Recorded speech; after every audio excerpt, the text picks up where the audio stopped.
आप सभी को प्रणाम, नमस्कार। आज हम श्रीमद् भागवत गीता के दूसरे शतक अध्याय 7 से प्रारंभ करेंगे। परंतु उससे पहले आप सभी को एक बार फिर से दीपावली, गोवर्धन पूजा तथा आज भाई दूज है। भाई दूज की सभी को मंगलमय शुभकामनाएं। आज का दिन बहुत ही शुभ दिन है। भाई दूज की कथा विस्तार से यदि आप पढ़ना चाहें तो भविष्य पुराण में भाई दूज की कथा दी गई है, जिसमें यम और यमुना जी के बीच का संवाद है। और संक्षेप में यदि मैं कहूं तो यम यमुना जी के घर आए, यमुना जी ने यमराज की पूजा अर्चना करने के पश्चात उनका तिलक किया, और जब यमराज ने पूछा कि मैं तुम्हें भेंट स्वरूप क्या दूं, तब यमुना जी ने कहा कि आप प्रतिवर्ष मेरे घर इसी प्रकार से आएं, इसी प्रकार मुझे अपनी पूजा अर्चना करने का सौभाग्य दें, और जो भी कोई बहन अपने भाई का आज के दिन टीका करे, उसकी पूजा अर्चना करे, उसे आपका भय न रहे, अर्थात वह यम के भय से मुक्त हो जाए। तो इस प्रकार यमुना देवी ने यमराज जी से यह वचन मांगा और यमराज जी ने दिया। तभी से भाई दूज की कथा, भाई दूज की यह प्रथा कि प्रत्येक भाई बहन के घर जाकर अपना टीका कराता है, बहन उसकी आरती उतारती है, पूजा अर्चना करती है। यह प्रथा तभी से सनातन धर्म में चल रही है। यम और यमुना जी दोनों को ही एक शाप प्राप्त हुआ था, जिसके कारण यमराज को भूतों का देवता बना दिया गया कि जो भी प्राणी बने मरेंगे, जितने भी भूत होंगे वह सभी तुम्हारे समक्ष आएंगे, आत्मा तुम्हारे समक्ष आएंगी और तुम ही उन सब पर राज करोगे। और यमुना जी को शाप मिला कि तुम अपने भाई का साथ देती हो तो तुम भी नदी होकर बहो। तब से यमुना जी नदी होकर बह रही हैं। आज के दिन यमुना जी में स्नान करने की भी मान्यता है, परंतु यदि हम यमुना जी की स्थिति आज देखें तो मुझे नहीं लगता कि कोई भी उसमें स्नान कर सकता है। और यह सब केवल इतना अत्यधिक औद्योगिकरण जो यमुना जी के किनारे हो गया है, उसी का फलस्वरूप है कि इतना अधिक प्रदूषित हमने यमुना जी को कर दिया है कि उनके जल में स्नान करने में भी लोगों को आजकल डर लगता है। कलयुग की यही माया है और इसी प्रकार चलता है। पिछला सप्ताह अत्यंत सुख से बीता। आशा है आपने भी दीपावली का त्योहार अत्यंत हर्षोल्लास के साथ मनाया होगा। वृंदावन जाकर देवाचार्य श्री राजेंद्र दास जी महाराज, मलुक पीठाधीश्वर, उनके दर्शन करने तथा उनकी भागवत कथा सुनने का सुअवसर प्राप्त हुआ। उनके साथ साथ श्री राधा रमन मंदिर वाले श्री पुंडरीक जी गोस्वामी महाराज का भी दर्शन प्राप्त हुआ। उनके साथ भी संभाषण हुआ, उनकी भी भागवत कथा को सुनने का अवसर मिला। अत्यंत रस बरसा, भगवत कृपा रही, बड़ा ही आनंद वृंदावन में रहकर आया। संतों के दर्शन हुए, अन्य भी गणमान्य संतों के दर्शन हुए, वृद्ध संतों के दर्शन हुए, उनकी पाद अर्चना करने का सुअवसर मिला। इससे अधिक रस नहीं हो सकता जितना अधिक रस किसी भी प्रकार से संत सेवा में, भागवत सेवा में मिलता है। क्योंकि संत एक प्रकार से भगवान का ही रूप है। वह संत नहीं जो आजकल जेलों में बैठे हैं या जो अपने प्रारब्ध कर्म को भोग रहे हैं, वह संत जो भगवत स्वरूप है, भगवान के चरणों में ही जिनकी संपूर्ण प्रकार से आसक्ति है और जो विषयों से अलग है, वही संत कहलाने के अधिकारी हैं और वही सच्चे संत भी हैं। और ऐसे जितने भी संत भारतवर्ष में विद्यमान हैं, वह सभी संत भगवत स्वरूप ही हैं। सत्संग जितना अधिक किया जाए उतना कम है, परंतु सत पुरुषों का संग सत्संग, अर्थात सत्पुरुषों का संग ही सत्संग है। और यह संग जितना अधिक किया जाए उतना ही अच्छा है, क्योंकि जितना अधिक सत्संग किया जाएगा उतने ही उन सत्पुरुषों के गुण हम में आने की संभावना है। जब उन सत्पुरुषों के गुणों को हम अपने अंदर धारण कर पाएंगे तब हमारा जीवन उन्नति की ओर जाएगा, इसमें किसी भी प्रकार का संदेह नहीं है। और सत्संग के विषय में बहुत अधिक हमारे धर्मशास्त्रों में लिखा गया है। आजकल की जो पढ़ाई हम करते हैं आधुनिक विद्या, इसमें भी कहा जाता है कि जो तुम्हारा संग है उसे अच्छा बनाओ, कुसंगी से बचो और सत्संगी के साथ रहो, क्योंकि यदि आप कुसंगी के साथ रहेंगे तो उसकी जो विषयों में आसक्ति है वह आप पर भी प्रभाव डालेगी, और वह प्रभाव डालते हुए आप पर भी उसका कुछ ना कुछ असर अवश्य ही पड़ेगा। सत्संग के विषय में यदि एक ही श्लोक में मैं कहूं तो कहा गया है कि जाडयम धियो हरति संचति वाची सत्यम मानो उन्नति दिशति पाप मा पा करोति चेतः प्रसाद्यते दिक्षु तनोति कीर्तिम सत्संगी कथम किम न करोति पुंसाम। कि सत्संगी सत्संगति बुद्धि की जड़ता को हरती है, वाणी में सत्य सिंचती है, सम्मान में वृद्धि करती है, पापों को दूर करती है, चित्त को प्रसन्न करती है और दसों दिशाओं में उस व्यक्ति की कीर्ति फैलती है। कहो सत्संगति मनुष्य में क्या नहीं करती। इसलिए सताम संगः सत्संगः, सत्पुरुषों का संग अवश्य ही करना चाहिए। कबीरदास जी ने तो यहां तक कहा है कि एक घड़ी आधी सो भी आध, कबीरा संगत साधु की कटे कोटि अपराध। की एक घड़ी, दिन में एक घड़ी क्या एक आधी घड़ी, और आधी क्या आधी से भी आधी घड़ी यदि किसी साधु की सत्संगति कर ली जाए तो जितने भी, चाहे कोटि अपराध ही मनुष्य ने क्यों ना किए हों, करोड़ों अपराध ही मनुष्य ने क्यों ना किए हों, वह सब भी कट जाते हैं। मनुष्य का मन निर्मल हो जाता है। परंतु केवल सत्संग करने की भावना से ही ऐसे साधु संतों के समक्ष बैठना चाहिए, और ऐसे साधु संतों के समक्ष बैठकर जिस भी प्रकार की समस्या का आप सामना कर रहे हैं वह भी आप उनसे पूछ सकते हैं, अथवा आपका मन स्वतः ही निर्मल हो जाएगा। भागवत कथा का आप श्रवण करेंगे तो आपका मन स्वतः ही निर्मल हो जाएगा, और तब विषय के विकारों का कोई स्थान ही नहीं रहेगा। इसी प्रकार कबीरदास जी ने आगे भी कहा है कि कबीरा संगत साधु की नित्य प्रीति कीजे जाए, दुर्मति दूर बहावसी देसी सुमति बताए। कि यदि दुर्मति को दूर करना है तो नित्य प्रति साधुओं का संग करना चाहिए। अब कुछ लोग समाज में से बुरा मानते हैं कि साधुओं के साथ रहोगे तो साधु जैसे बन जाओगे। साधु बनने में भी क्या हानि है, मुझे यह समझ नहीं आता, क्योंकि यदि आप गृहस्थ आश्रम में भी हैं तब भी आप साधु स्वभाव तो रख ही सकते हैं। कुटिल स्वभाव को त्यागिए। तो कुटिल स्वभाव जिस समय आपने त्याग दिया उस समय आपकी गणना साधुओं में ही होगी, किसी अन्य में नहीं होगी।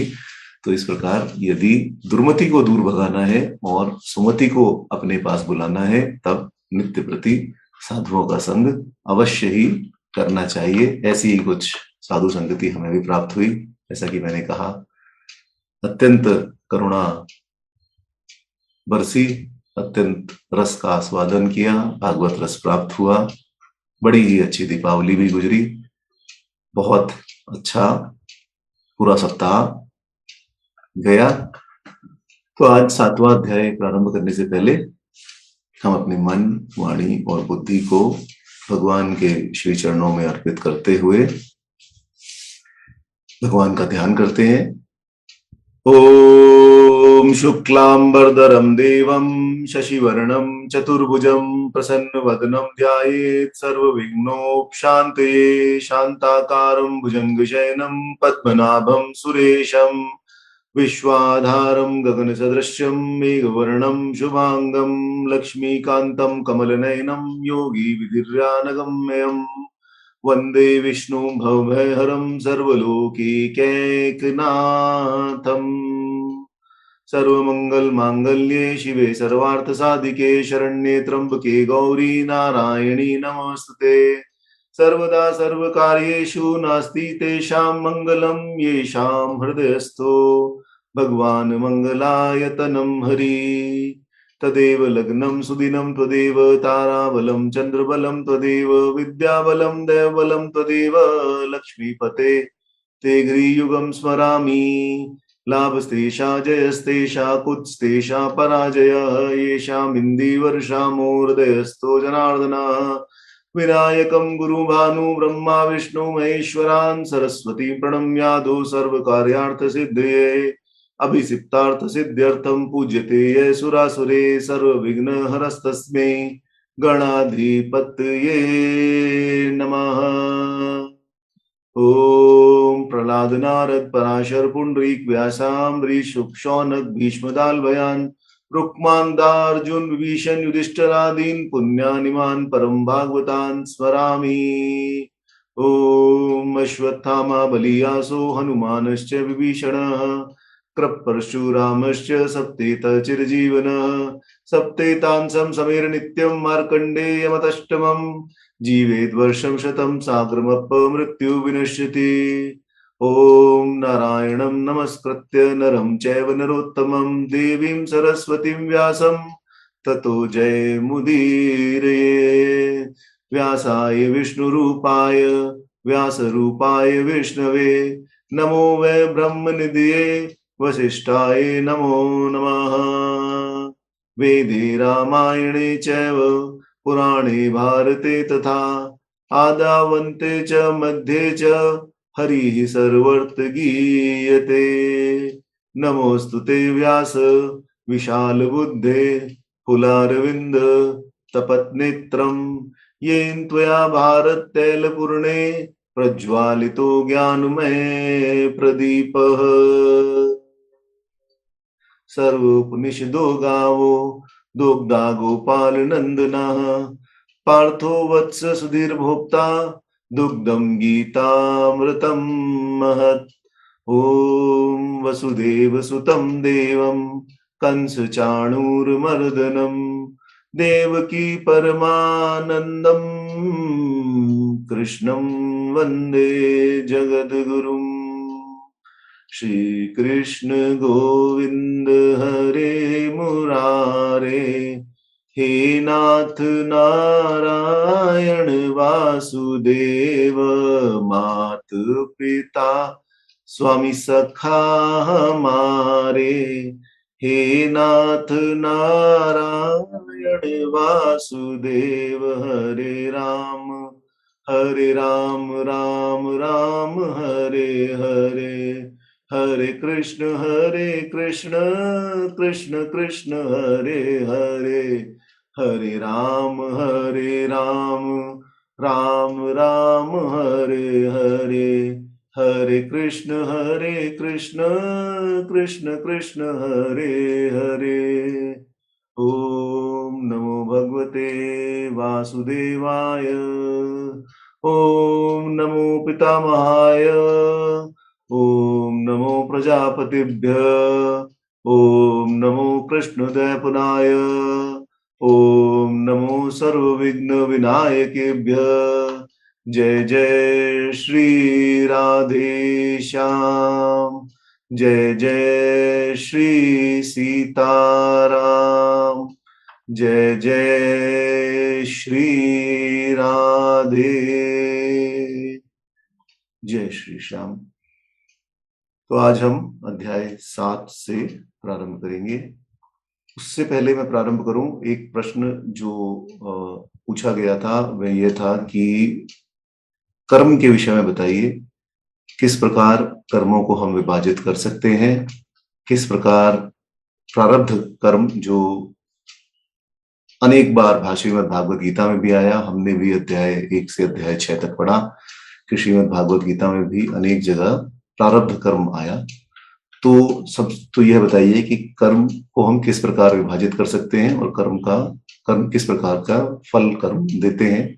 तो कर्म का फल तो अत्यंत गहन विषय है, उस विषय में भी चर्चा करेंगे, परंतु कल प्रातःकाल 7वां अध्याय प्रारंभ करने से पहले हम कर्म के विषय में कुछ चर्चा करेंगे आधे घंटे के करीब, ताकि जो कर्म का सिद्धांत है वह थोड़ा स्पष्ट हो जाए, क्लियर हो जाए कि किस प्रकार कर्म, कितने कर्म होते हैं, किस प्रकार प्रारब्ध कर्म, किस प्रकार हम कर्म संचित करते हैं, कैसे कर्म होते हैं।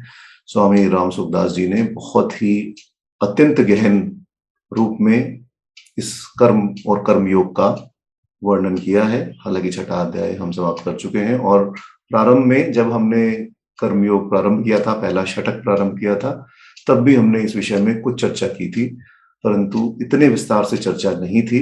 तो कल हम एक कर्म योग के विषय में भी एक चर्चा करेंगे। अगर संभव हुआ तो मैं आपको पावर पॉइंट पे दिखा दूंगा कि किस प्रकार कर्मों का प्रभाव हमारे जीवन पर पड़ता है, किस प्रकार हम कर्म संचित करते हैं और किस प्रकार के कर्म किए जाते हैं। क्योंकि ये शब्द बहुत अधिक प्रचलन में आजकल हो गया है। अंग्रेजी में भी कर्मा कर्मा करके हर चीज कर्मा पे हम डाल देते हैं, karma says, but nothing is called karma. Karma is only actions which we take.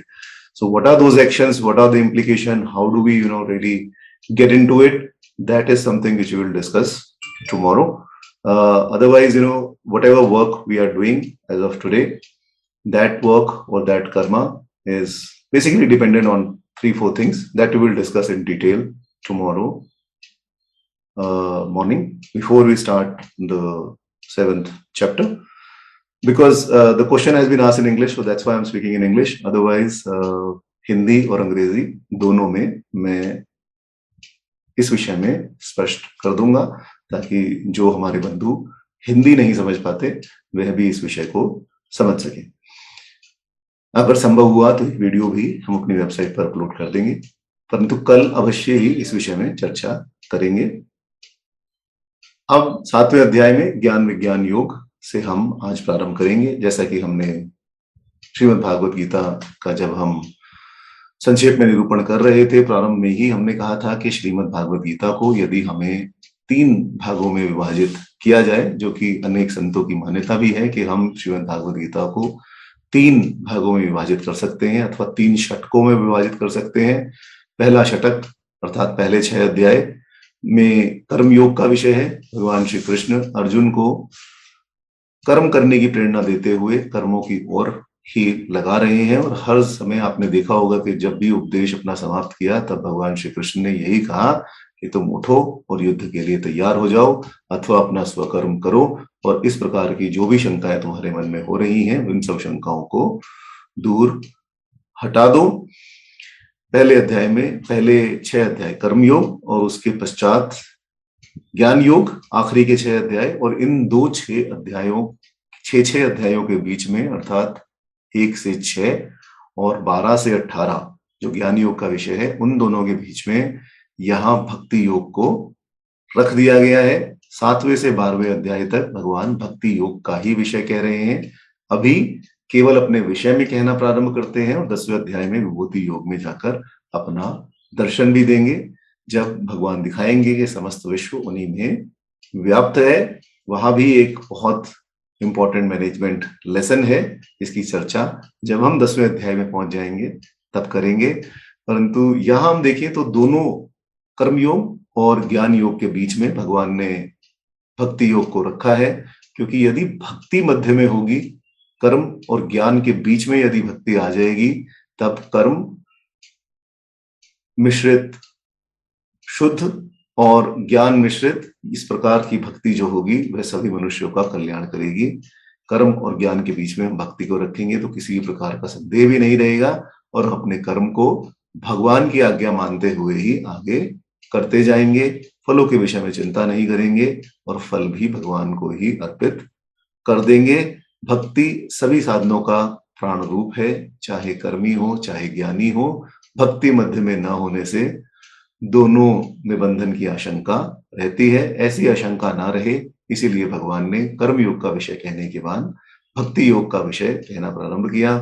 यदि भक्तिहीन कर्म किया जाएगा तो भक्तिहीन कर्म अहंकार और कर्तव्य को उत्पन्न कर सकता है, परंतु यदि कर्मी अपने को भगवान का केवल निमित्त मात्र मानकर, केवल यह मानकर कि भगवान ही मुझसे यह कार्य करवा रहे हैं, जगत सेवा को भागवत सेवा समझकर भक्ति के साथ कर्म करेगा, तो उस कर्म से अहंकार अथवा बंधन उत्पन्न नहीं होगा। ना तो यह समझा जाएगा, ना तो मनुष्य यह समझेगा कि यह कार्य मैंने किया है, और न ही उसका चित्त उन विषयों में फंसेगा कि मुझे यह करना चाहिए अथवा मुझे वह करना चाहिए, इन विषयों में भी मनुष्य नहीं पड़ेगा। इसी प्रकार यदि भक्तिहीन ज्ञान वाले मनुष्य किसी प्रकार का कर्म करेंगे तो केवल तर्क बुद्धि और अभिमान ही उत्पन्न होगा। ज्ञान मार्गी मनुष्य को जो बंधन में डाल सकता है, और इसी प्रकार भगवान ने भक्ति को बीच में रख दिया है ताकि तर्क बुद्धि का कोई आश्रय ही न रहे। तर्क बुद्धि केवल वहां रहेगी जब हम कर्म को यह समझकर करेंगे कि हम इस कर्म को करते हैं, इस कर्म को कराने वाला कोई अन्य नहीं है। भगवान भी आगे जब अपने भक्तों का निरूपण आगे आगे इस अध्याय में करेंगे तब आप देखेंगे इस विषय में भी भगवान ने इस अध्याय में प्रकाश डाला है। जब ज्ञान के मूल में, ज्ञान की जड़ में भक्ति रहेगी तो ज्ञानी भक्त पूर्ण बन जाएगा, केवल तार्किक और अभिमानी नहीं बना रहेगा, जिससे उसे पूर्ण ज्ञान की प्राप्ति होगी और वह अपने जीवन को इस लोक और परलोक दोनों में उन्नत बना सकेगा। अब यह, जैसा कि हमने कहा कि श्रीमद् भागवत गीता के 18 अध्यायों को यदि हमें 3 भागों में विभाजित करना है तो कर्म योग, भक्ति योग और ज्ञान योग, इस क्रम से 6 षटक बनते हैं। परंतु यह नहीं समझना चाहिए कि इन 6 षटकों में केवल एक ही योग का वर्णन है, दूसरे की चर्चा ही नहीं है। जिस योग में, जिस षटक में जिस योग की प्रधानता है उसी के अनुसार उसका नाम रख दिया गया है। ऐसा हमारे ऋषि मुनियों ने केवल यही करने के लिए विभाजित किया है। अब कर्म योग में भी आप देखें तो भक्ति भी आई है, जहां भगवान कहते हैं केवल मैं ही हूं और कोई नहीं है, मेरा ही भजन करना चाहिए। और इसी प्रकार आगे भी जहां जहां प्रसंगवश कोई ना कोई कारण उत्पन्न होगा, भगवान वहां अन्य विषयों को भी छूते जाएंगे, परंतु यहाँ भक्ति ही मुख्यतः है, इसीलिए इस योग का नाम भक्ति योग रख दिया गया है। पहला षटक हम दिखाए हैं। पहले षटक में जो प्रथम अध्याय था वह केवल प्रस्तावना रूप में था, उसमें किसी भी योग का विषय नहीं है, केवल प्रस्तावना रूप में अर्जुन की कायरता दिखाते हुए अथवा अर्जुन के मन में जो संदेह हो रहा था उस संदेह का वर्णन करते हुए अर्जुन ने कहा कि मैं युद्ध नहीं करूंगा।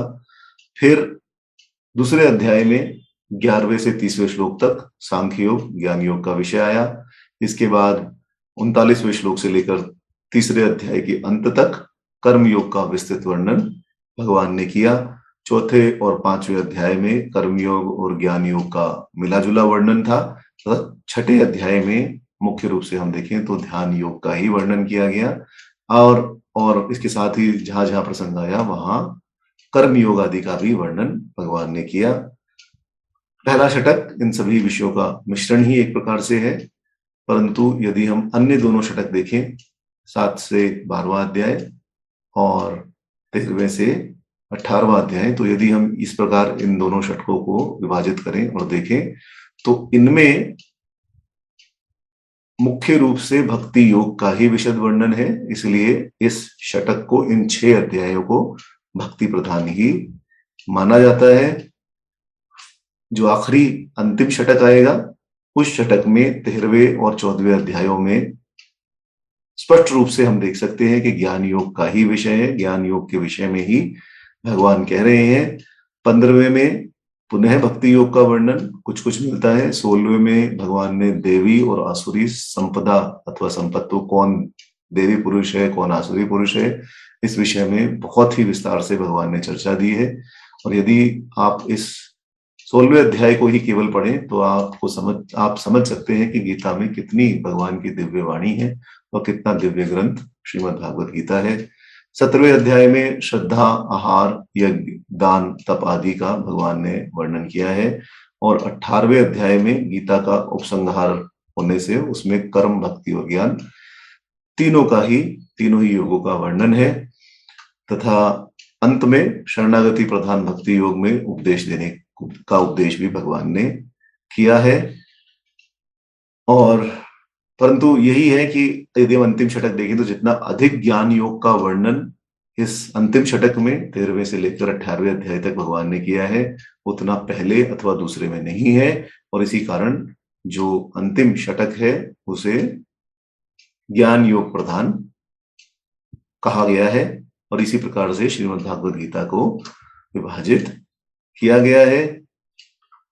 अब सबसे पहले इस अध्याय का नाम ज्ञान विज्ञान योग क्यों रखा गया, इस विषय में यदि हम देखें तो परमात्मा के निर्गुण निराकार तत्व के प्रभाव, महात्म्य आदि का रहस्य सहित पूर्ण रूप से जान लेना इस अध्याय से प्रारंभ होता है। इसलिए इस अध्याय का नाम ज्ञान है और सगुण निराकार और साकार तत्व के लीला, रहस्य, महत्व, गुण, प्रभाव आदि के पूर्ण ज्ञान का नाम विज्ञान है। इस विषय में पहले भी चर्चा कराए हैं कि क्या ज्ञान है, क्या विज्ञान है।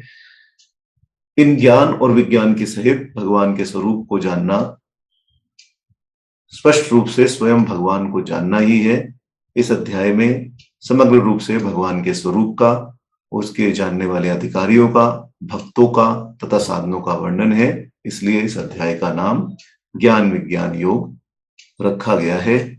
इस अध्याय में सबसे पहले संक्षेप में हम देखेंगे अध्याय क्या कहता है। तो संक्षेप में हम देखें तो इस अध्याय में सबसे पहले भगवान ने अर्जुन को समग्र रूप का वर्णन सुनने के लिए आज्ञा दी है तथा फिर ज्ञान विज्ञान सहित ज्ञान का वर्णन करने की प्रतिज्ञा करते हुए अर्जुन की प्रशंसा करके भगवत स्वरूप को तत्व से जानने की दुर्लभता का प्रतिपादन किया है। इसके पश्चात अपनी अपरा और परा प्रकृति का स्वरूप बताकर दोनों प्रकृतियों को संपूर्ण भूतों का कारण बताते हुए और अपने आप को सभी का महाकारण बताकर समस्त जगत को अपना ही स्वरूप कहते हुए भगवान ने माला का दृष्टांत दिया है कि जिस प्रकार एक माला में सभी मणि गूंथे रहते हैं, उसी प्रकार मैं ही वह धागा स्वरूप हूं जिसमें सब मणियां पिरोई गई हैं। और इस प्रकार सार रूप से अपनी ही व्यापकता समस्त विश्व में भगवान ने बताई है और फिर अपनी सर्वव्यापकता का ही विस्तार से वर्णन करना प्रारंभ किया है। फिर भगवत तत्व को विस्तार से जानने के कारण का निरूपण करते हुए अपनी माया को अत्यंत दुस्तरता अर्थात कठिनता से प्राप्त होने वाली बताकर उससे पार पाने का उपाय भी, उसे तरने का उपाय भी भगवान ने बताया है। और यह भी कहा है कि जो पापात्मा मूढ़ मनुष्य हैं वह भजन नहीं करते, उनका मन भगवान में नहीं लगता। और फिर अपने भक्तों के प्रकार बताकर, जो 4 भक्त हैं उस प्रकार के भक्त बताकर भगवान ने ज्ञानी भक्त की श्रेष्ठता का निरूपण किया है।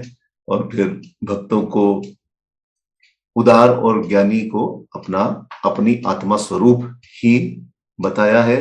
भक्त की दुर्लभता का वर्णन भी भगवान ने किया है और अन्य देव उपासकों की बात कहकर, यह कहकर कि जो अन्य देव उपासकों की पूजा करते हैं वह भी मेरी ही पूजा करते हैं। इस प्रकार से समस्त भगवानों में भगवान श्री कृष्ण ने श्रद्धा स्थित करने और उनकी उपासना के फल का निरूपण भी किया है। फिर भगवान ने अन्य देवताओं की उपासना के फल को नाशवान बताकर अपनी उपासना करने की महान प्राप्ति का फल बताकर अपने गुण, प्रभाव और स्वरूप को जानने के हेतु का वर्णन करके यह कहा है कि मैं ही सबको जानता हूं परंतु मुझे कोई नहीं जानता। और फिर क्यों नहीं जानता इस विषय में भी कारण बताते हुए कहा है कि अपने को भजने वाली दृढ़वती श्रेष्ठ भक्त जो है केवल वही मुझे जान सकते हैं और भगवान का आश्रय लेकर जो यत्न करते हैं वही ब्रह्म को प्राप्त कर सकते हैं। और इस प्रकार अपने समग्र स्वरूप को जानने की महिमा का निरूपण करते हुए भगवान ने इस अध्याय का उपसंहार किया है। अब छठे अध्याय में हमने देखा कि छठे अध्याय के अंतिम श्लोक में भगवान ने कहा कि अपनी अंतरात्मा को मुझ में लगाकर जो श्रद्धा और प्रेम के अनुसार मेरा भजन करता है, मेरा ही चिंतन मनन करता है, वह सभी प्रकार के योगियों में उत्तम योगी है। परंतु भगवान के स्वरूप, गुण और प्रभाव को मनुष्य जब तक नहीं जान पाता तब तक उसकी अंतरात्मा से निरंतर भजन होना अत्यंत ही कठिन है। साथ ही यह भी जानना अत्यंत कठिन है कि किस प्रकार भजन किया जाए। इसलिए अब भगवान अपने गुण और प्रभाव के सहित समग्र स्वरूप का तथा विविध प्रकारों से युक्त भक्ति योग का वर्णन करने के लिए 7वें अध्याय का आरंभ करते हैं। और सबसे पहले 2 श्लोकों में अर्जुन को उसे सावधानी के साथ सुनने की प्रेरणा करके ज्ञान विज्ञान कहने की प्रतिज्ञा करते हैं। एक चीज यहां समझ लेना चाहिए कि उपासना उपास्य को जाने बिना संभव हो ही नहीं सकती। यदि आप किसी मनुष्य के मैं लौकिक जगत में भी कहूं, यदि आप किसी मनुष्य के गुणों को नहीं जानते तब आपकी उस मनुष्य में श्रद्धा होना अत्यंत ही मुश्किल है, अत्यंत ही दुस्तर है। क्योंकि यदि आप उसके गुणों को नहीं जानते तब आपकी श्रद्धा उस मनुष्य में भी नहीं होगी। तब आप उस मनुष्य को भी, जो गुणवान है परंतु उसके गुण को आप नहीं जानते, अन्य मनुष्यों की तरह ही देखेंगे कि ये ऐसे ही है, ठीक है, चल रहा है, परंतु उसमें न तो किसी प्रकार की श्रद्धा होगी और न ही आप उसकी किसी भी बात से प्रभावित होंगे। तो भगवान यहाँ सर्वप्रथम अपने गुणों के विषय में ही कहना प्रारंभ करते हैं कि मुझे निसंदेह रूप से जिस प्रकार से तुम जान पाओगे, सबसे पहले वह सुनो। इसी प्रकार यदि हम श्री मधुसूदन सरस्वती की टीका विवेचना देखें तो उसमें उन्होंने कहा है कि तत्त्वमसि इस महावाक्य के 3 खंडों का भी वर्णन इन 3 षटकों में किया गया है। सबसे पहले त्वम पदार्थ का निरूपण प्रथम भाव में हुआ, अब तत् पदार्थ का निरूपण करने के लिए मध्यम भाग प्रारंभ होता है। 7वें और 8वें अध्याय में तो भगवान ने अपना स्वरूप निर्देश दिया ही है, स्पष्ट रूप से बताया है कि मेरा क्या स्वरूप है। ज्ञान योग भी बिना ज्ञेय की पूर्ण नहीं होता, इसलिए मुख्य रूप ज्ञेय रूप भगवान का ही स्वरूप निर्देश मानना यह आवश्यक है। उसी की प्रतिज्ञा भगवान ने यहाँ प्रथम श्लोक में की है और भगवान अर्जुन से कहना प्रारंभ करते हैं। श्री भगवान उवाच मयि आसक्त मना पार्थ योगं युञ्जन्मत आश्रयः असंचयं समग्रममां यथा ज्ञास्यति तच्छृणु असंशयं सग्रं माम यथा ज्ञायसि तच्छृणु। श्री भगवान ने कहा कि हे पार्थ, मुझ में संपूर्ण रूप से आसक्ति चित्त और मेरा पूर्ण आश्रय लिए हुए योग का अभ्यास करते हुए तुम जिस प्रकार से निसंदेह पूर्ण रूप से मुझे जान पाओगे वह सुनो, मैं तुम्हें कहना प्रारंभ करता हूं। पिछले अध्याय में हमने देखा कि भगवान ने कहा था कि सभी योगियों में जो अंतरात्मा मुझ परमेश्वर को निवेशित कर श्रद्धा पूर्वक मेरा भजन करता है, अर्थात सभी भूतों में केवल मुझे ही देखता है, चाहे वह पेड़ हो, पक्षी हो, चाहे वह तिर्यक योनि हो, चाहे वह मनुष्य योनि हो, चाहे वह स्थावर योनि हो, सभी योनियों में जो केवल मेरा ही दर्शन करता है वही विशेषकर योग युक्त माना जाता है। भगवान ने अपने भजन करने की आवश्यकता पर बल दिया। इस पर किसी का भी प्रश्न हो सकता था कि किस प्रकार परमेश्वर में मन लगाया जाए, इस प्रकार की विधि तो बताइए। जब तक हमें विधि पता नहीं चलेगी तब हम किस प्रकार से भगवान का भजन कर पाएंगे, किस प्रकार से भगवान का चिंतन और मनन कर पाएंगे।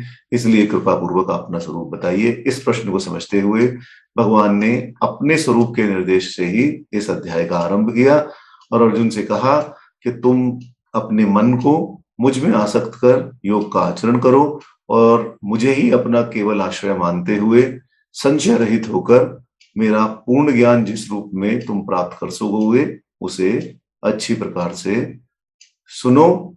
हालांकि अर्जुन को यही प्रश्न करना उचित था कि आप में किस प्रकार से मैं अपना अंतःकरण समर्पित करूं, कृपया आप मुझे यह समझाने का प्रयास करें, अपने स्वरूप का वर्णन करें। परंतु अर्जुन ने इस प्रकार का प्रश्न नहीं किया और अर्जुन के इस प्रकार के प्रश्नकर्ता ना देखकर परम करुणा व्याप्त परम कारुणिक भगवान श्री कृष्ण ने अपनी ओर से ही जगत कल्याण के लिए अपने स्वरूप का वर्णन करना यहाँ प्रारंभ किया। अब यहाँ भगवान ने कहा कि मैं ही तुम्हारा आश्रित हूं, तो इसका क्या अर्थ है? तो इसका अर्थ केवल यही है कि भगवान कह रहे हैं कि सभी मेरे आश्रय में इस संसार में रहते हैं। अब यदि कोई राजा का नौकर हो, राजा का भृत्य हो और तो उसका आश्रय तो केवल राजा होगा, परंतु उसकी आसक्ति केवल राजा के धन में होगी, ऐसा यहाँ ना हो।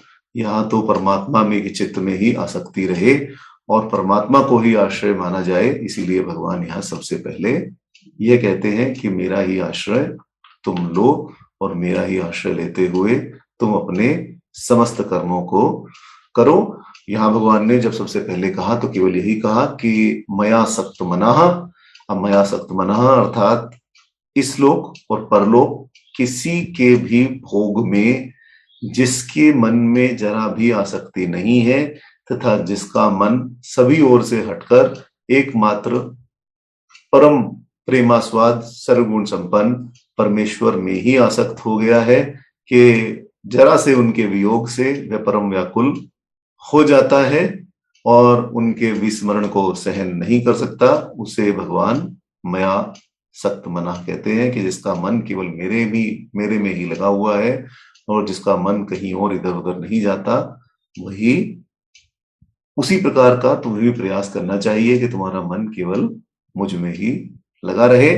फिर कहा मदाश्रय युंजन मदाश्रय, कि जो पुरुष संसार के संपूर्ण आश्रयों को त्याग कर समस्त आशाओं और भरोसों, जितने ही भरोसे उसे संसार में दिए गए कि मैं तुम्हारे लिए ये करूंगा, मैं तुम्हारे लिए वह करूंगा, इन सब को भूलकर केवल एकमात्र भगवान की ओर ही देखता है और भगवान पर ही निर्भर करता है, वह सर्वशक्तिमान ही परम आश्रय है और वही परम गति है।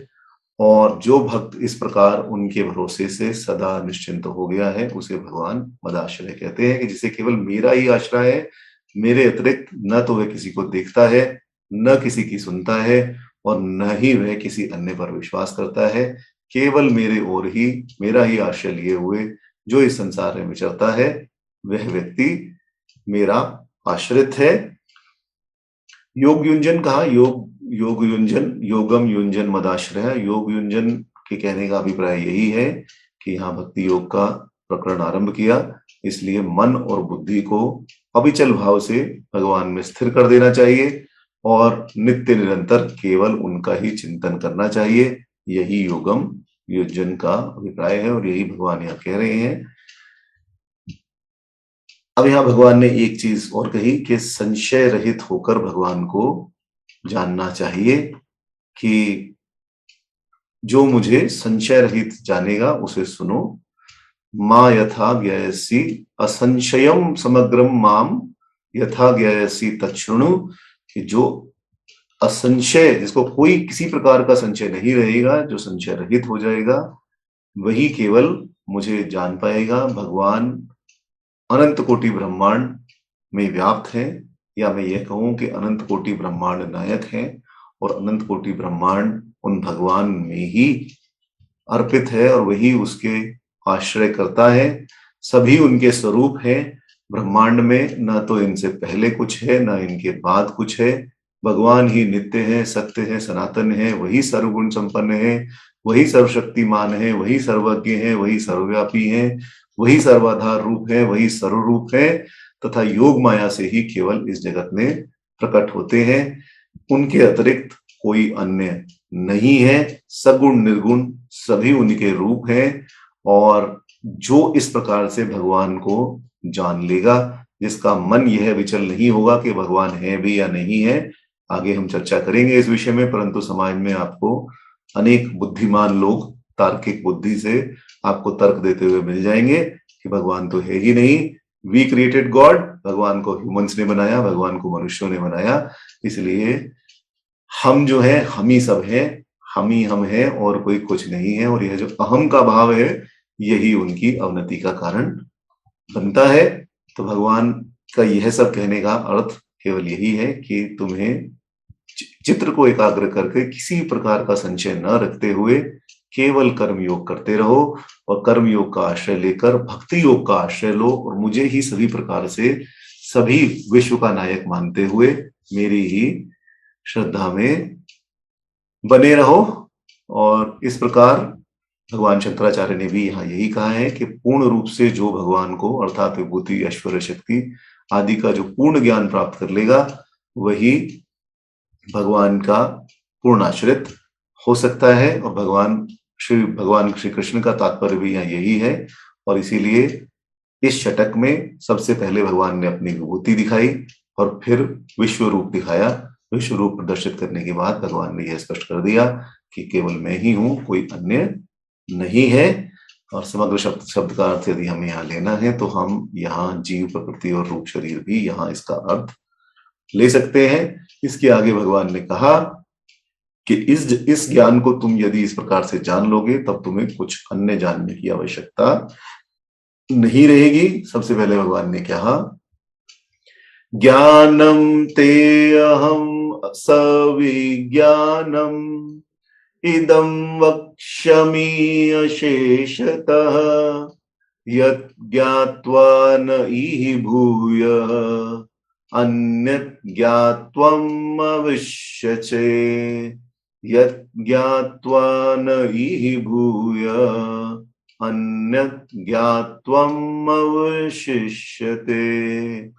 कि मैं तुम्हें इस ज्ञान का विज्ञान के सहित वर्णन करूंगा, अर्थात ज्ञान तो बताऊंगा ही, साथ साथ प्रैक्टिकल एग्जाम्पल भी दूंगा, तुम्हें यह भी समझाऊंगा तुम्हें इस विज्ञान का किस प्रकार से निरूपण हुआ है तथा किस प्रकार से तुम्हें दिखना चाहिए, यह भी मैं तुम्हें बताऊंगा। कोरे ज्ञान का उपदेश मैं नहीं तुम्हें दूंगा, ज्ञान के साथ विज्ञान का उपदेश भी करूंगा, जिसको जानने के पश्चात संसार में फिर अन्य कुछ तुम्हें जानने योग्य शेष नहीं रह जाएगा। और यदि तुमने इस संपूर्ण ज्ञान विज्ञान को मुझमें आश्रय, मुझे ही संपूर्ण आश्रित, मुझे अपना आश्रित समझते हुए, मुझे ही समस्त विश्व का भगवान समझते हुए जान लिया, तो फिर तुम्हारे जानने के लिए कुछ अन्य भी बात शेष नहीं रह जाएगी। यही भगवान ने यहाँ कहा, ज्ञानम तेहम स विज्ञानमिदम वक्ष्यामि, अर्थात मैं तुमसे विज्ञान सहित ऐसा ज्ञान संपूर्ण रूप से कहूंगा जिससे सुनने के बाद कोई अन्य विशेष ज्ञान की तुम्हें आवश्यकता ही नहीं पड़ेगी, कुछ भी ऐसा ज्ञान शेष नहीं रह जाएगा जिसकी तुम्हें आवश्यकता पड़े। ज्ञान विज्ञान के विषय में हम पहले भी चर्चा कर रहे हैं, परंतु यदि हम यहाँ भगवान शंकराचार्य की टीका देखें, जो भगवान शंकराचार्य ने इस विषय में विवेचन किया है, तो अपने भाष्य में भगवान शंकराचार्य लिखते हैं कि विज्ञान शब्द का अर्थ विशेष ज्ञान अर्थात अनुभव सहित ज्ञान है। और इसका तात्पर्य यह है कि पहले वाक्यों से शब्द ज्ञान होता है, फिर मनन के द्वारा उस पर असंभावना और विपरीत भावना हटाई जाती है। इसके बाद जो दृढ़ ज्ञान प्राप्त हो गया, उसका बार बार मनन करने से, निधिध्यासन करने से, बार बार अभ्यास करने से ब्रह्म का प्रत्यक्ष रूप से अनुभव हो जाता है, अर्थात ब्रह्म का साक्षात्कार हो जाता है। यही वेदांत की प्रक्रिया है। जैसा कि कहा गया है कि श्रोतव्य श्रुति वाक्यमेभ्यो मंतव्यश्चोपमभिपत्ति भी मत्वा च सततम ध्येय एतादर्शन हेतवः, कि पहले श्रुति के वाक्यों का श्रवण करना चाहिए, पहले वेद वाक्यों का श्रवण करना चाहिए, फिर युक्तियों से मनन करना चाहिए और मनन से दृढ़ कर उस तत्व का निरंतर ध्यान करना चाहिए। इसी से दर्शन अर्थात आत्म साक्षात्कार होता है। अब यदि हम प्रस्थान त्रयी देखें, जो प्रस्थान त्रयी जिसके कहा जाता है, सबसे पहले उपनिषद, फिर श्रीमद् भागवत गीता और इसके पश्चात ब्रह्म सूत्र, तो यदि इन तीनों को का विवेचन हम इस आधार पर करें कि पहले श्रुति के वाक्यों का श्रवण करना चाहिए, तो सबसे पहले श्रुति के वाक्य वेदों में बताए गए, वेदों के वाक्यों का हम श्रवण करें, फिर युक्तियों से उसका मनन करें। युक्तियों का मनन करने के लिए ही उपनिषद हैं। उपनिषदों में गुरु शिष्य के बीच में वही संवाद है जिसमें शिष्य गुरु से मुख्य रूप से यही पूछ रहे हैं कि इस वेद वाक्य का क्या अर्थ है, और उस वेद वाक्य का अर्थ गुरु शिष्य को स्पष्ट करते हैं। वही युक्तियों से मनन है कि आप इतना मनन और चिंतन उस विषय में कर रहे हैं कि वह विषय पूर्ण रूप से स्पष्ट हो जाता है, और फिर उस मनन से उस धारणा को दृढ़ करके तत्व का निरंतर ध्यान, केवल ब्रह्म का ही ध्यान करना चाहिए। वही ब्रह्म सूत्र का विषय है। और गीता तो उपनिषदों में आती ही है, गीता उपनिषद कहा ही जाता है। सर्व उपनिषदो गावो गोपाल दुग्ध, जैसा कि हम शुरू में कहते हैं कि सर्व उपनिषदो गावो दुग्धः गोपाल नंदनः पार्थो वत्स सुधीर भोक्ता दुग्धम गीता अमृत महत, कि सभी उपनिषद गाय हैं, उनको दोहने वाले जो दोग्धा हैं वह गोपाल हैं, वह गोपाल नंदना है, वही भगवान श्री कृष्ण है जो इन सभी उपनिषदों को दू रहे हैं। पार्थो वत्स सुधीर भोक्ता, जो दूध धोकर सब उपनिषदों का निकला उसके भोक्ता पार्थ है, और यही गीता रूपी अमृत का महत्व है। तो इसी प्रकार जो गीता है वह तो गीता जी तो केवल उपनिषदों में ही हम कह सकते हैं। तो हमने वेदों में वेद वाक्य पढ़ा, उपनिषदों से उसका मतलब समझा, मनन किया, और मनन करने के बाद ब्रह्म सूत्र से हमारा वह जो मनन था वह दृढ़ हो गया, और तब हमें ब्रह्म दर्शन प्राप्त हुआ। तो इसी प्रकार से प्रस्थान त्रयी की भी जो मान्यता है वह भी इसीलिए है कि संपूर्ण रूप से अध्ययन मनन चिंतन करने के पश्चात वह धारणा दृढ़ हो जाए, और धारणा दृढ़ होने के बाद हमें ब्रह्म का आत्म साक्षात्कार मिल सके। और यदि आप कहेंगे भगवान किसे दर्शन देते हैं, तो भगवान दर्शन देते हैं। यदि आपकी दृढ़ आस्था होगी तो भगवत दर्शन अवश्य ही प्राप्त होगा। जो भी आपके देव है उसी रूप में आपको दर्शन प्राप्त होगा। परंतु जैसा मैंने कहा पहले कि किसी भी देव में किसी भी प्रकार का अंतर नहीं मानना चाहिए। ब्रह्मा, विष्णु और महेश सभी उस परम पिता परमात्मा का ही रूप है। इन तीनों में किसी प्रकार का कोई भी भेद नहीं है। अन्य देवता गणों का कार्य अलग है, वह कार्य अलग अलग विभाजित किया गया है। और वह देवता भी नित्य और नैमित्तिक दो प्रकार के होते हैं। नैमित्तिक देवता जिन्हें कुछ समय के लिए कहीं पर लगा दिया जाता है, जैसे कि ग्राम देवता, एक ग्राम के देवता बना दिए गए। जिस समय वह ग्राम उजड़ा, किसी भी कारण से ग्राम उजड़ा, ग्राम देवता का स्थान भी समाप्त हो गया, क्योंकि उनका नाम लेना ही किसी ने बंद कर दिया। और परंतु जो नित्य देवता हैं, जैसे वायु देवता, अग्नि देवता, इन सबको कल्प के प्रारंभ से लेकर कल्प के अंत तक वह अधिकार दिया गया है। जब प्रलय आएगा, कल्प का अंत होगा, तब यह देवता भी समाप्त हो जाएंगे और नए देवता बनाए जाएंगे। कौन बनाएंगे? यही ब्रह्मा, विष्णु, महेश, यही तीनों मिलकर ये देवता बनाएंगे। यह तीनों नित्य स्थान में स्थित रहेंगे, क्योंकि यह केवल परमात्मा स्वरूप ही है, उसी रुद्र का, उसी एक सुप्रीम एनर्जी का रूप है, और यही जगत के संपूर्ण कार्य करते हैं। यही भगवान यहाँ कह रहे हैं कि सबसे पहले वाक्यों से श्रवण करो, फिर युक्तियों से मनन करो, और फिर मनन से दृढ़ करने के पश्चात तत्व का निरंतर ध्यान करो। तत्व के ध्यान करने के बाद आत्म साक्षात्कार, अपनी आत्मा से साक्षात्कार एक बार हो जाएगा, तो आत्मा से साक्षात्कार होने के बाद पूर्ण ब्रह्म की प्राप्ति अवश्य ही होगी। भगवान अवश्य ही साक्षात्कार देंगे, चाहे प्रत्यक्ष में दें, चाहे स्वप्न में दें, परंतु वह साक्षात्कार अवश्य ही देंगे। अब यदि हम रामचरितमानस में देखें तो गोस्वामी तुलसीदास जी महाराज ने स्वयं ही कहा है कि जब उन्होंने भगवान से दर्शन देने की प्रार्थना की, और यह विनय पत्रिका में भी लिखा है, जब उन्होंने भगवान से प्रार्थना की कि आप मुझे दर्शन दीजिए, तो सर्वप्रथम उन्हें वह रास्ते में से जा रहे थे, और रास्ते में जाते हुए उन्हें दो दिव्य राजकुमार, भगवान राम और लक्ष्मण जी, दोनों के दर्शन घोड़े पर बैठे हुए हुए उन्होंने देखा। दो दिव्य राजकुमार घोड़े पर बैठे हुए वहां से जा रहे हैं। उन्होंने उनकी ओर देखा और सोचा कि यह तो यहाँ के नहीं लगते, हो सकता है किसी दूर देश से आए हों, परंतु इतना दिव्य इनका स्वरूप है, अवश्य ही यह भगवत स्वरूप होंगे। परंतु जब तक वह इतना चिंतन मनन कर पाते, तब तक भगवान राम और लक्ष्मण जी महाराज दोनों वहां से गुजर गए, वहां से निकल गए, और तब उन्हें संपूर्ण रूप से भगवान के दर्शन तुलसीदास जी को नहीं हो पाए। तब तुलसीदास जी ने पुनः अर्जी लगाई और कहा कि आप इस प्रकार नहीं, मुझे अच्छी तरीके से दर्शन दीजिए, संपूर्ण दरबार के साथ मैं आपका दर्शन चाहता हूं। तब जब वह एक बार किसी नगर से गुजर रहे थे, नगर से निकल रहे थे, तब उन्हें वहां देखा कि एक रामलीला का मंचन हो रहा है, जबकि रामलीला का समय नहीं था। उन्हें बड़ा अटपटा लगा कि इस समय कौन रामलीला का मंचन करता है, परंतु तब भी उनका हाथ पकड़कर हनुमान जी आगे ले आए और कहा कि देखो, तुम राम दरबार का दर्शन करो और ये लो। और वह क्या था? वह भगवान के राज्योत्सव का दिवस था, और राज्योत्सव के दिवस में जब भगवान राम को अयोध्या का राजा बनाया जा रहा था, वह उसका मंचन किया जा रहा था उस समय। तो तब उन्होंने कहा कि आप भगवान श्री राम का स्वयं ही, आइए पंडित जी, आप आकर भगवान श्री राम का स्वयं ही राज तिलक कर दीजिए। तब अन्य गुरुओं के साथ, वशिष्ठ इत्यादि अन्य गुरुओं के साथ उन्होंने ही भगवान श्री राम का राज तिलक किया, और उसके पश्चात वह सभी लीला वहां समाप्त हो गई। और तब उन्हें भगवान का अपने समस्त परिकर के साथ, अपने समस्त लोगों के साथ दर्शन प्राप्त हुआ, और भगवान का राज तिलक भी उन्होंने किया। एक प्रकार से जैसे दिवाली भगवान के राज्योत्सव का ही दिवस है, भगवान की स्थापना का ही दिवस है। भगवान को दिवाली के दिन, भगवान, हमें कहा जाता है कि दिवाली के दिन भगवान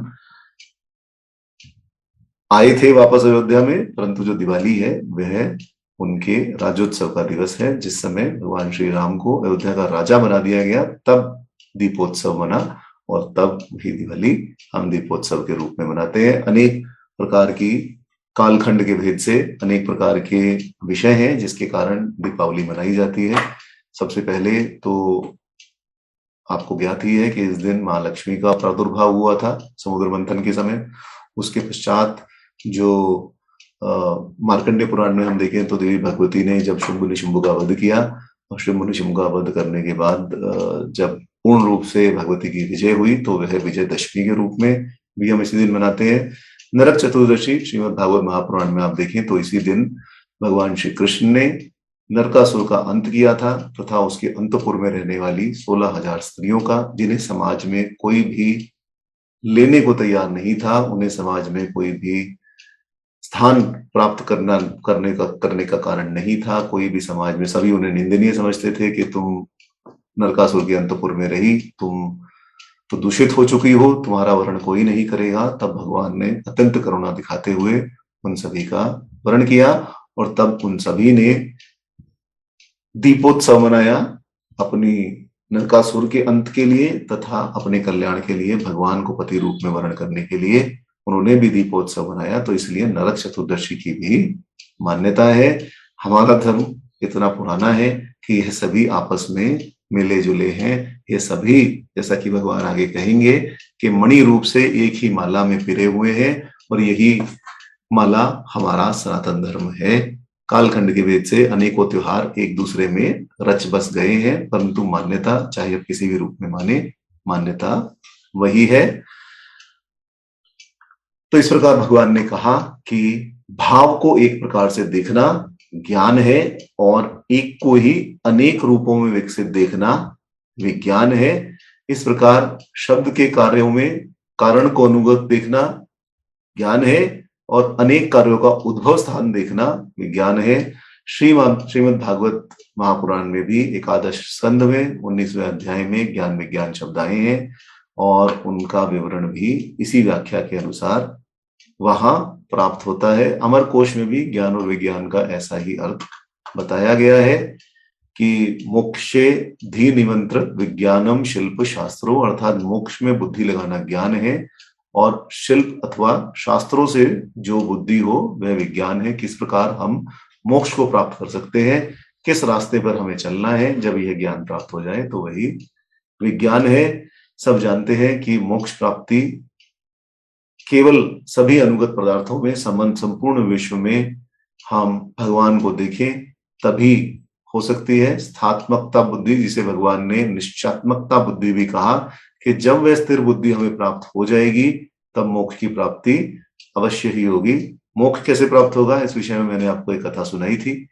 मैं, यदि अन्य कुछ लोगों ने हमें अभी सुनना प्रारंभ किया हो, तो एक कथा थी जिसमें दो संत एक कुटिया बनाकर वैराग्य रूप से अपने आश्रम में रहते थे, और दोनों मोक्ष प्राप्ति का साधन कर रहे थे।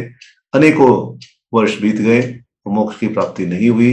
तब एक दिन देवर्षि नारद वहां से निकल रहे थे, और तब उन्होंने देखा कि दोनों साधु मिलकर अत्यंत ही कठिन तप कर रहे हैं। देवर्षि नारद जी ने उन्हें दर्शन दिया, और दर्शन करने के पश्चात उनसे पूछा कि तुम इतना कठिन तप क्यों कर रहे हो। तब उन दोनों ने कहा कि हम मोक्ष प्राप्त करना चाहते हैं, मोक्ष प्राप्ति की ही आकांक्षा है हमें, और इसीलिए हम तप अपना कर रहे हैं। यदि आप भगवान विष्णु के समक्ष अगली बार उनके परिकर में, उनके दरबार में जाएं, तो उनसे अवश्य पूछ लीजिएगा कि हमें कब मोक्ष की प्राप्ति होगी। नारद जी विष्णु दरबार पहुंचे और उनसे पूछा। तब भगवान विष्णु ने उत्तर दिया कि दोनों को जाकर कहना कि मोक्ष की प्राप्ति में अनेक जन्मों में अनेक जन्म लेने पड़ेंगे। अनेक जन्मों लेने के पश्चात जब तुम्हारा मन स्थिर हो जाएगा भगवान के श्री चरणों में, तभी मोक्ष की प्राप्ति होगी। उससे पहले मोक्ष प्राप्ति संभव नहीं है। तब नारद जी वापस पृथ्वीलोक पर आए, उन दोनों संतों के सामने पहुंचे, और उन दोनों संतों के सामने जाकर उन्होंने पहले एक संत के पास गए और उनसे उन्होंने कहा कि बताइए महाराज कि कब प्राप्त होगा मुझे मोक्ष। तब नारद जी ने कहा कि इस पेड़ पर जितने पत्ते हैं इन सभी पत्तों के जब तक जितने पत्ते हैं उतने ही जन्म तुम्हें प्राप्त होंगे, और इतने जन्मों के पश्चात जब ये समस्त पत्ते गिर जाएंगे, इतने जन्मों के पश्चात जब तुम जन्म लेते रहोगे, तुम्हारा मन होता रहेगा, तभी तुम्हें मोक्ष प्राप्ति होगी।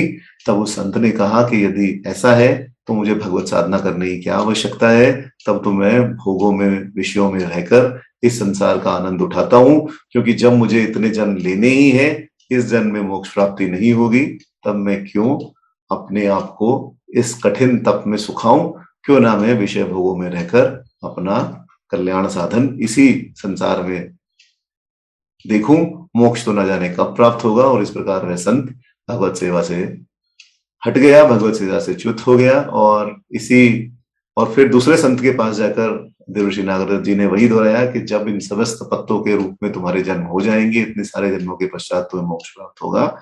तब वह संत खुशी से नाचने लगा कि चलो आपने यह तो कहा, अब यह तो पता लग गया कि मोक्ष प्राप्त अवश्य होगा, चाहे इस जन्म में हो चाहे अनेकों जन्मों के पश्चात हो, परंतु यदि यह पता लग गया कि मोक्ष प्राप्त होगा, तब भगवत भजन ही करना चाहिए। यही स्थिर बुद्धि और अस्थिर बुद्धि है।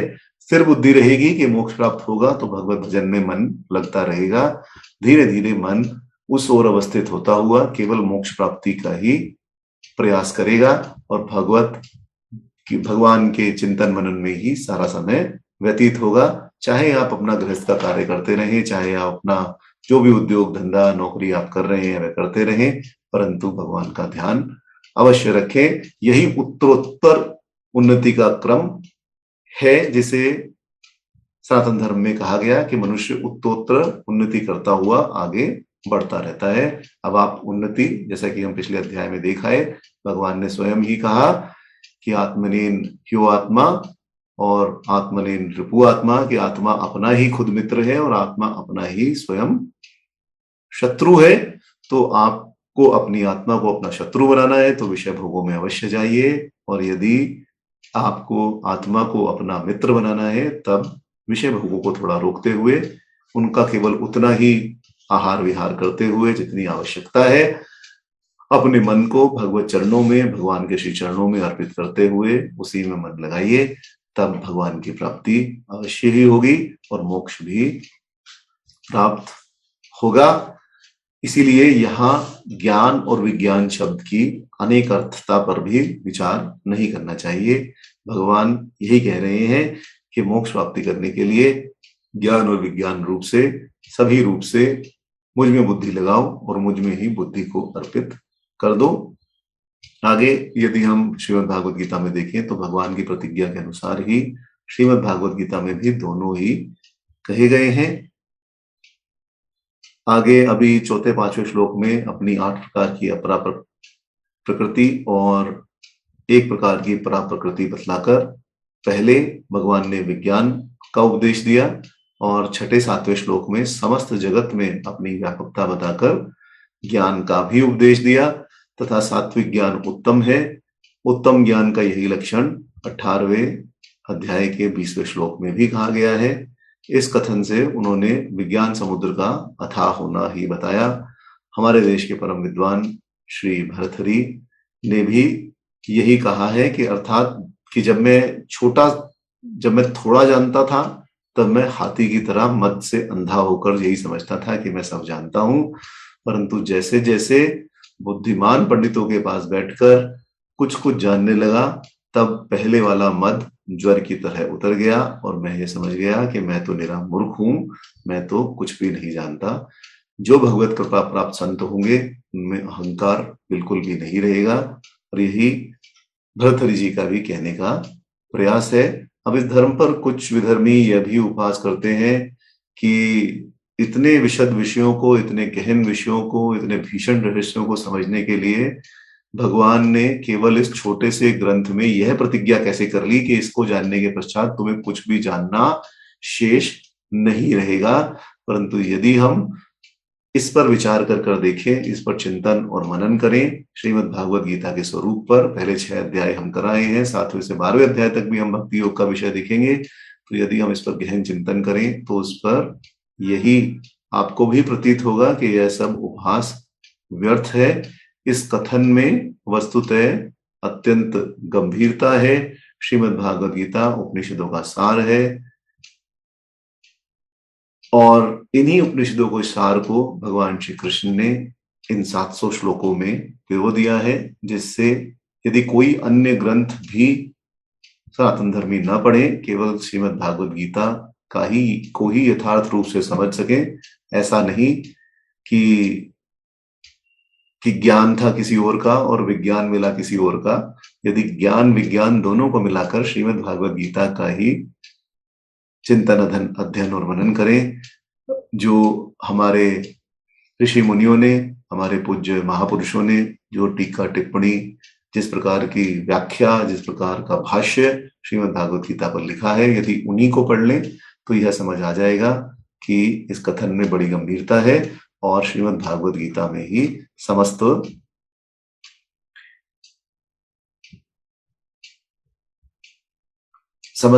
विषयों का सार है और इसको पढ़ने के पश्चात कुछ अन्य शेष नहीं रह जाता। तो यह उपहास केवल व्यर्थ है।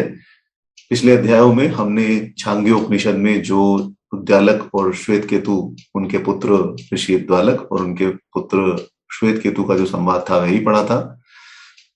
एक बार इसी में एक कथा है कि एक बार जब श्वेत केतु अपने गुरु के घर से विद्या पढ़कर अपने घर आए तो उनके मुख की आकृति से पिता उद्दालक ने समझ लिया कि मेरे इस पुत्र को विद्या का अत्यधिक अभिमान हो गया है, उसका यह अभिमान अवश्य हटाना चाहिए, अन्यथा यह जो अभिमान है यह इसे नाश की ओर ही ले जाएगा।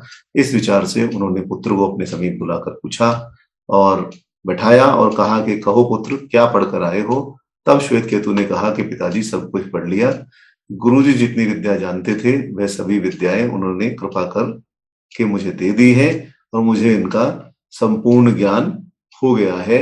इस पर उद्दालक ऋषि श्वेत केतु से पूछने लगे कि तुमने गुरु से ऐसी विद्या प्राप्त की है कि जिससे पढ़ा हुआ भी बिना पढ़ा हुआ भी पढ़े हुए के समान हो जाए, जिस बात का कभी विचार न किया हो वह भी विचारा हुआ सा ही जान पड़े। ऐसा सुनकर श्वेत केतु चौंक पड़ा और कहने लगा कि पिताजी ऐसी कोई विद्या तो गुरुजी ने नहीं पढ़ाई और जहां तक मैं समझता हूं तो गुरुजी भी ऐसी विद्या नहीं जानते होंगे, क्योंकि यदि जानते तो वह मुझे अवश्य बतला देते।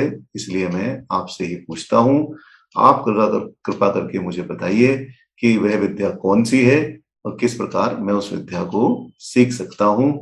इस प्रकार जब श्वेत केतु का अभिमान थोड़ा कम हुआ और उसके मुख की आकृति बदली, तब पिता उद्दालक ने श्वेत केतु को उपदेश देना प्रारंभ किया कि मैं तुम्हें बताता हूं कि मैं तुम्हें ऐसी विद्या बताता हूं जिसको जान लेने के पश्चात कुछ अन्य शेष नहीं रहेगा, सावधान होकर सुनो। उन्होंने कहा कि जैसे मिट्टी के बने हुए जगत में जितने पदार्थ हैं उन सबको अलग अलग जान लेना मनुष्य के लिए अत्यंत मुश्किल है। कितने पदार्थ मिट्टी से बनते हैं यह क्या आप जान सकते हैं? अब मिट्टी से कुल्हड़ भी बनता है, मिट्टी से मटका भी बनता है, मिट्टी से आजकल आप देखिए तो कप भी आ रहे हैं जिसके अंदर आप चाय पी सकते हैं, मिट्टी के ग्लास भी है, मिट्टी की अनेक चीजें हैं। घर ईंट जो है जिससे घर का निर्माण होता है वह भी मिट्टी की बनी हुई है। सो इतनी सारी चीजें मिट्टी की बनी हुई है कि उनको संपूर्ण रूप से जानना संभव नहीं है। परंतु यदि एक मिट्टी के गोले को जान लिया जाए तो मिट्टी से बने हुए सभी पदार्थों को जान लिया जाएगा, क्योंकि जो विभिन्न पदार्थ हैं वह केवल शब्द रूप ही हैं। अलग अलग वस्तु का अलग अलग शब्द और रूप निर्धारित कर दिया गया है। नाम रूप सबके भिन्न भिन्न है, उनके जो बीच में पदार्थ स्थित है वह केवल एक मिट्टी ही है। इसी प्रकार स्वर्ण का जो आभूषण है वह भी स्वर्ण केवल एक ही है। उस स्वर्ण से अनेक प्रकार के आभूषण बनाए जा सकते हैं, चाहे वो कड़ा हो, चाहे वह कुंडल हो, चाहे वह केयूर हो, चाहे वह हार हो, चाहे अंगूठी हो, चाहे कुछ भी हो, अनेक प्रकार के पदार्थ उससे बनाए जा सकते हैं। परंतु स्वर्ण को यदि जान लिया जाए, स्वर्ण की यदि पहचान हो जाए तो उसे आप देखते ही पहचान सकते हैं कि यह स्वर्ण है। स्वर्ण चलिए थोड़ा मुश्किल भी है पहचानना, केवल जिसे स्वर्ण पहचानने की आदत है या पता लगता है वही पहचान सकता है। यदि आप लोहे को देखें तो लोहे को तो सभी पहचान लेते हैं, यही कारण लोहे का भी है यदि लोहे के बने पदार्थ को देख लेने पर ज्ञान हो गया कि यह लोहे का बना हुआ है और यह स्वर्ण का बना हुआ है, तब सभी पदार्थों को जान लिया गया। इसी प्रकार जो इस जगत का एकमात्र कारण है, सत पदार्थ है, उसको जान लेने पर सभी जगत के पदार्थ जान लिए जाते हैं, क्योंकि जगत के पदार्थ तो केवल कल्पना मात्र है, उनमें नाम रूप का ही भेद है। सत्य पदार्थ जो सब में एक अनुगत पदार्थ है, जो सब में एक पदार्थ विद्यमान है, वह सत ही है, जिसे ब्रह्म नाम से व्यवहार के लिए कहा जाता है। और इसे ही वेदांत में एक विज्ञान से सर्व विज्ञान की प्रतिज्ञा कही जाती है कि यदि आपने ब्रह्म को जान लिया तब आपने सब कुछ जान लिया। इसे जानने के पश्चात कुछ अन्य भी जानना संभव नहीं रहा। अब जिस ग्रंथ में भगवान श्री कृष्ण अपने विषय में, अपने मैं कहाँ रहता हूं, मैं कहाँ स्थित हूं, परमपिता परमात्मा कहाँ स्थित हैं, कहाँ रहते हैं, कैसे दिखाई देते हैं, कैसा उनका स्वरूप है, इस विषय में यदि सब कुछ उन्होंने कह दिया तब यह संपूर्ण ग्रंथ ही हुआ। इसमें किसी भी प्रकार का कोई भी संदेह नहीं करना चाहिए। अब मैंने कहा ब्रह्म ज्ञान होना चाहिए, ब्रह्म ज्ञान यदि हुआ तो उसका बिल्कुल उल्टा होगा, कुछ भी समझ नहीं आएगा और तब भी ये लगेगा कि मुझे सब कुछ समझ आ गया। इसलिए अर्थ यही है कि एक कारण के ज्ञान से सब कार्यों का ज्ञान वस्तुतः नहीं होता और एक प्रकार से हो भी जाता है, क्योंकि कोई भी कार्य अपने कारण से भिन्न नहीं है, कारण केवल एक ही है, कार्य भिन्न हो सकता है। और इसी प्रक्रिया का एक प्रकार से आश्रय लेते हुए भगवान ने यह उपदेश दिया है कि मैं तुम्हें समस्त जगत के मूल कारण का ज्ञान करा देता हूं। उसको जान लेने पर तुम्हें कोई भी अन्य बात शेष जानने लायक नहीं रहेगी, क्योंकि जब आपने किसी विषय का यदि मूल तत्व ही जान लिया तब किसी अन्य चीज को जानना संभव, किसी अन्य चीज को जानने की आवश्यकता ही नहीं रही। यह जो ब्रह्म रूप है, जो परमपिता परमात्मा है, वही इस संपूर्ण प्रपंच के, संपूर्ण जगत के मूल कारण है। यह बता दिया भगवान ने यहाँ। और इस विचार से जो भगवान की यह प्रतिज्ञा है, यह बड़ी ही गंभीर अर्थक है, बड़ी ही गंभीर है। और आगे भगवान इस प्रतिज्ञा को पूर्ण करते हुए आगे बताते जाएंगे कि मैं कैसा हूं और मैं कहाँ रहता हूं। और यही कारण है कि गीता को संपूर्ण ग्रंथ कहा जाता है और भगवान की प्रतिज्ञा भी किसी प्रकार से मिथ्या नहीं होती। आगे भगवान ने कहना प्रारंभ किया कि कौन किस प्रकार से मुझे जाना जा सकता है। इस विषय को आगे बताते हुए भगवान ने कहा, मनुष्याणाम सहस्रेषु कश्चित् यत्तति सिद्धये यत्ताम अपि सिद्धानाम कश्चित् मां वेति तत्वतः यत्तामपि सिद्धानां कश्चित् मां वेति तत्वतः। कि मुझे कि सहस्रों मनुष्यों में, हजारों मनुष्यों में कोई एक ही मेरी प्राप्ति के लिए यत्न करता है और उन यत्न करने वाले योगियों में से भी कोई एक ही मुझे तत्व से अर्थात यथार्थ रूप से जान पाता है। श्री भगवान ने इस प्रकार के उपदेश सुनकर किसी के भी मन में, जो भगवान ने अभी उपदेश दिए, किसी के भी मन में शंका हो सकती थी कि जब आप ही समस्त संसार के, समस्त प्रपंच के मूल कारण हैं, जो भगवान 5वें 6ठे अध्याय में कह आए हैं और सर्वत्र व्यापक भी हैं, तब सभी जीव ज्ञान क्यों नहीं प्राप्त कर लेते। यदि आप इतने सुलभ हैं तो सभी को ज्ञान प्राप्त करने में क्या परेशानी है, क्या दिक्कत है, वह सभी क्यों नहीं जान पाते। और यदि आप यह कहें, जैसा कि भगवान ने 2वें अध्याय में कहा कि संसारिक जीव का मन बुद्धि आदि के आवरण से ढका हुआ है, इस कारण वह मुझे नहीं जान पाते, तो प्रश्न यह भी हो सकता है कि उस आवरण को हटाने का प्रयास फिर लोग क्यों नहीं करते। इस प्रकार के प्रश्न की संभावना सुनकर भगवान स्वयं ही इस प्रश्न का उत्तर देते हैं कि मैं हालांकि सब में अंतर्यामी रूप से स्थित हूं, परंतु मेरी माया में स्थित होकर सांसारिक जीव मुझे ढूंढने का प्रयत्न नहीं करते। कारण केवल उतना ही है कि सभी माया से मोहित हो रहे हैं। और माया से मोहित होने के कारण ही संसारी जीव मुझे नहीं देख पाते। अब मनुष्य योनि के अतिरिक्त तो किसी अन्य योनि को इतना ज्ञान ही नहीं है। यदि हम मनुष्य योनि तक देखें, स्थावर जंगम योनि को यदि हम देखें, पेड़ पौधों को, तिर्यक योनि को, पशु पक्षियों को, अथवा चौपाए या दोपाए पशुओं को यदि हम देखें, तो उन्हें तो इतना ज्ञान ही नहीं है कि वे अपने भीतर व्याप्त परमात्मा को का दर्शन किसी प्रकार से कर सके, या उनकी प्राप्ति में कोई भी प्राप्त करने के लिए किसी भी साधन का आश्रय ले सके, क्योंकि उनका कार्य केवल उतना ही है जितना कार्य उन्हें सौंप दिया गया। वह प्रकृति के नियम में बंधे हैं और उस प्रकृति के नियम में बंधकर जितने भी कार्य किए जा सकते हैं, केवल वही कार्य वह करते हैं। उसके अतिरिक्त कोई अन्य कार्य नहीं करते। अन्य योनियों में केवल प्राण में, अन्न में कोश का विकास ही अधिक है। ज्ञान में तथा विज्ञान में कोश का संपूर्ण विकास केवल मनुष्यों में ही है। इस प्रकार केवल मनुष्य ही शास्त्राधिकारी है, और शास्त्राधिकारी होने के कारण शास्त्रों की सहायता से जो विज्ञान का वर्णन हमारे ऋषि मुनियों ने किया है, उससे वह भगवान की प्राप्ति का उपाय कर सकते हैं। परंतु वह क्यों नहीं करते? क्योंकि वह माया में पड़े हुए हैं, माया में ही उलझे हुए हैं, भोगों में ही आसक्त रहते हैं। इसीलिए भगवान कहते हैं कि हजारों में से कोई एक पुरुष मेरे ज्ञान की प्राप्ति रूप सिद्धि के लिए प्रयत्न करने लगता है। इस प्रयत्न में लगे हुए उस मनुष्य को ही सिद्ध कहना चाहिए।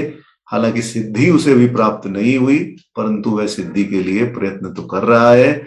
यदि वह सिद्धि के लिए प्रयत्न कर रहा है तो एक प्रकार से सन्मार्ग पर आ गया, और यदि वह सन्मार्ग पर आ गया तब वह सिद्ध कहलाने का ही अधिकारी है। और ऐसे भी जो हजारों सिद्ध पुरुष हैं जो सन्मार्ग पर लगे हुए हैं और भगवान को प्राप्त करने का उपाय करने का प्रयास करते हैं, उनमें भी कोई एक ही पूर्ण रूप से भगवान को जान पाता है। अन्य सभी, हम सभी तो केवल भगवान को जानने का प्रयास करते रहते हैं, केवल प्रयास में ही लगे हैं, परंतु कोई एक ही है जो पूर्ण रूप से जान पाता है। इसीलिए वह सिद्ध हो गया। इसका तात्पर्य यदि हम देखें तो यही है कि सिद्धि के ज्ञान दो प्रकार के समझने चाहिए, एक तो सामान्य सिद्धि और एक परम सिद्धि। जब अज्ञान से पीड़ित जीव ज्ञान में आत्मस्वरूप को देखना और ज्ञान प्राप्ति के स्वरूप में लग जाता है, तब यह सामान्य सिद्धि हुई, जिसके कारण जो प्रयत्न में लगे हुए हैं वह भी सिद्ध ही कहलाते हैं। और आत्मा के इस आवरण को हटाकर परमात्मा का ज्ञान प्राप्त कर जब वह स्वयं ज्योति स्वरूप बन जाते हैं, तब उन्हें परम सिद्धि प्राप्त होती है। इन दोनों का ही श्लोक में भगवान ने वर्णन किया है कि ज्ञान के लिए प्रयत्न स्वरूप सिद्धि भी हजारों में से कोई एक ही करता है, और मेरा यथार्थ ज्ञान तो यत्न करने वालों में भी हजारों में से किसी एक को ही होता है। अर्थात परम सिद्धि प्राप्त करने वाला तो लाखों करोड़ों में से कोई एक ही होता है। लौकिक जगत में भी आप देखें, अभी आपने आसपास भी आप देखें, मंदिर में आप जाते हैं, आप देखें कितने ही लोग वहां केवल कैमरा निकालकर अपनी सेल्फी खींचने के लिए या वीडियो रिकॉर्ड करने के लिए ही आते हैं। अरे मंदिर में आए हो, थोड़ा भगवान में श्रद्धा रखो, बैठकर भगवान का चिंतन मनन करो, भगवान को साष्टांग प्रणाम करो, पूजा अर्चना का यदि जो भी संयोग बने वह पूजा अर्चना करो, और भगवान में अपने मन को समर्पित करो। मन समर्पित करने के पश्चात, परिक्रमा करने के पश्चात, ध्यान योग करने के पश्चात कुछ समय मिले और आप में इतनी उत्कंठा हो कि इनका चित्र हमें अपने साथ ले जाना है और मंदिर समिति उसको उसकी आज्ञा दे, तब आप उनका चित्र खींचे। आधे लोग तो आप देखेंगे भीड़ में भी केवल कैसे मैं भगवान की फोटो खींच लूं, केवल इसी युक्ति में लगे रहते हैं। अरे उस फोटो का क्या करोगे? भगवान स्वयं तुम्हारे सामने खड़े हैं।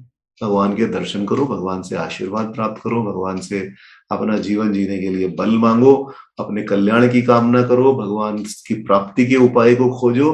फोटो खींचकर क्या होगा? अधिकतर जो ये फोटो खींचे जाते हैं केवल फोन में पड़े रहते हैं, और एक दिन वन फाइन डे ये सब डिलीट कर दिए जाते हैं, क्योंकि फोन की मेमोरी बढ़ गई। अब मुझे क्या करना है, अनावश्यक फोटो, अनावश्यक वीडियो को मैं डिलीट कर देता हूँ, और फिर ये वीडियो और फोटो केवल अनावश्यक रूप में ही आ जाते हैं। तो आप देखेंगे कि यदि 1000 मनुष्य आ रहे हैं मंदिर में, तो उसमें से कोई एक आदि होगा जो केवल दर्शन करने के लिए आया होगा। वह दर्शन करेगा, साष्टांग प्रणाम करेगा, थोड़ी देर बैठकर मंदिर में ध्यान पूजन इत्यादि करेगा। आधे से ज्यादा तो दौड़ते हुए आएंगे और भागते हुए निकल जाएंगे। आप आए, आपने मंदिर में केवल ऐसे करके प्रणाम किया, घंटी बजाई और भाग गए। कोई मतलब नहीं आगे कि मैं बैठकर कुछ भगवान का नाम ले लूं, भगवान के चरणों में थोड़ा अर्पित कर दूं। जो सकारात्मक ऊर्जा मंदिर में बनी हुई है, उस सकारात्मक ऊर्जा को मैं अपने अंदर धारण करूं, अपने जीवन को उन्नत बनाने का प्रयास करूं। यह सब कोई प्रयास नहीं किए जाते। और यही लौकिक जगत में आप इस श्लोक का अर्थ भी देख सकते हैं कि कोई एक ही प्रयत्न करता है, और उन हजारों में से भी जो प्रयत्न करते हैं उनमें से केवल एक ही परम सिद्धि की प्राप्ति कर पाता है। पुराण में भी यदि हम देखें तो वामदेव, सुखदेव इत्यादि कुछ गिने चुने उदाहरण ही हमें दिखाई देते हैं जो कि परम सिद्धि प्राप्त कर पाए। अन्य सभी तो केवल सामान्य सिद्धि की अवस्था में ही रहे और सामान्य सिद्धि में ही स्थित रहे। श्री रामानुजाचार्य इस श्लोक को दो भागों में विभाजित करते हैं, पूर्वार्ध और उत्तरार्ध, और कहते हैं कि यत्न करने वालों में अनेकों में से भी कोई एक सिद्धि प्राप्त करता है, और सिद्धि में से भी कोई एक ही भगवान का यथार्थ ज्ञान प्राप्त कर सकता है। अर्थात अवतार विभूति आदि के रूप में चाहे मुझे जान ले, परंतु सच्चित आनंद रूप में मेरा यथार्थ अनुभव तो बहुत ही दुष्कर कार्य है। ऐसे अति दुष्कर ज्ञान का मैं तुम्हें उपदेश करने वाला हूं, इसलिए तुम अपने आप को परम सौभाग्यशाली समझो। यही अर्थ श्री रामानुजाचार्य यहाँ इस श्लोक का करते हैं। अब अपने स्वरूप का वर्णन करते हुए भगवान आगे कहना प्रारंभ करते हैं। 1 मिनट का समय मुझे दीजिएगा।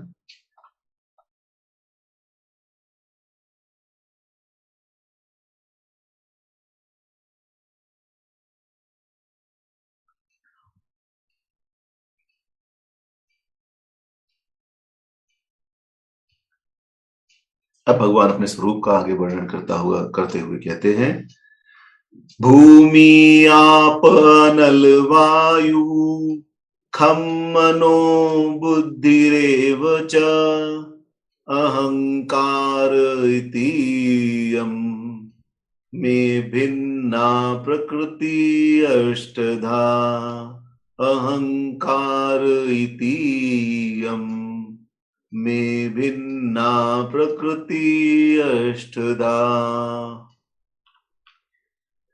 अपराय्यम् इत तु अन्यां प्रकृतिं वेद्धि मे परां जीवभूतां महाबाहो यया इदं धार्यते जगत् जीवभूतां महाबाहो यया इदं धार्यते जगत्।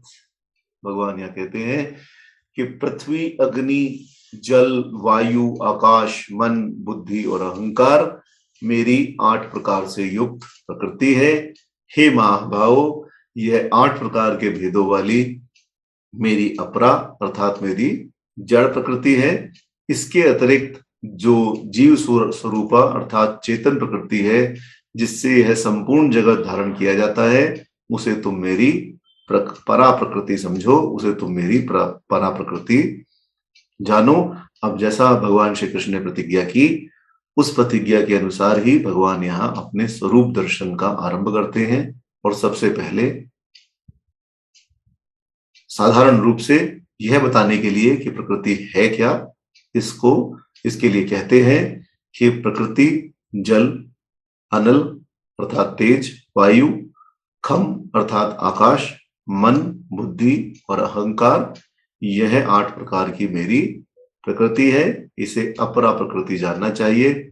इसके अतिरिक्त विभिन्न जीव रूप को मेरी परा प्रकृति समझना चाहिए। जो अन्य जीव रूप हैं उन सभी को मेरी परा प्रकृति समझना चाहिए, जिससे यह संपूर्ण जगत धारण हो रहा है। जीव क्या है? जीव धारण, प्राण धारणे, इस प्रकार से प्राण को धारण करने वाली मेरी परा प्रकृति है। यह भी अर्थ यहाँ समझा जा सकता है। अब यहाँ प्रश्न यह उठता है कि भगवान ने प्रतिज्ञा तो अपना स्वरूप बताने की थी और कहने लगे अपनी प्रकृति का वर्णन, ऐसा भगवान ने क्यों किया?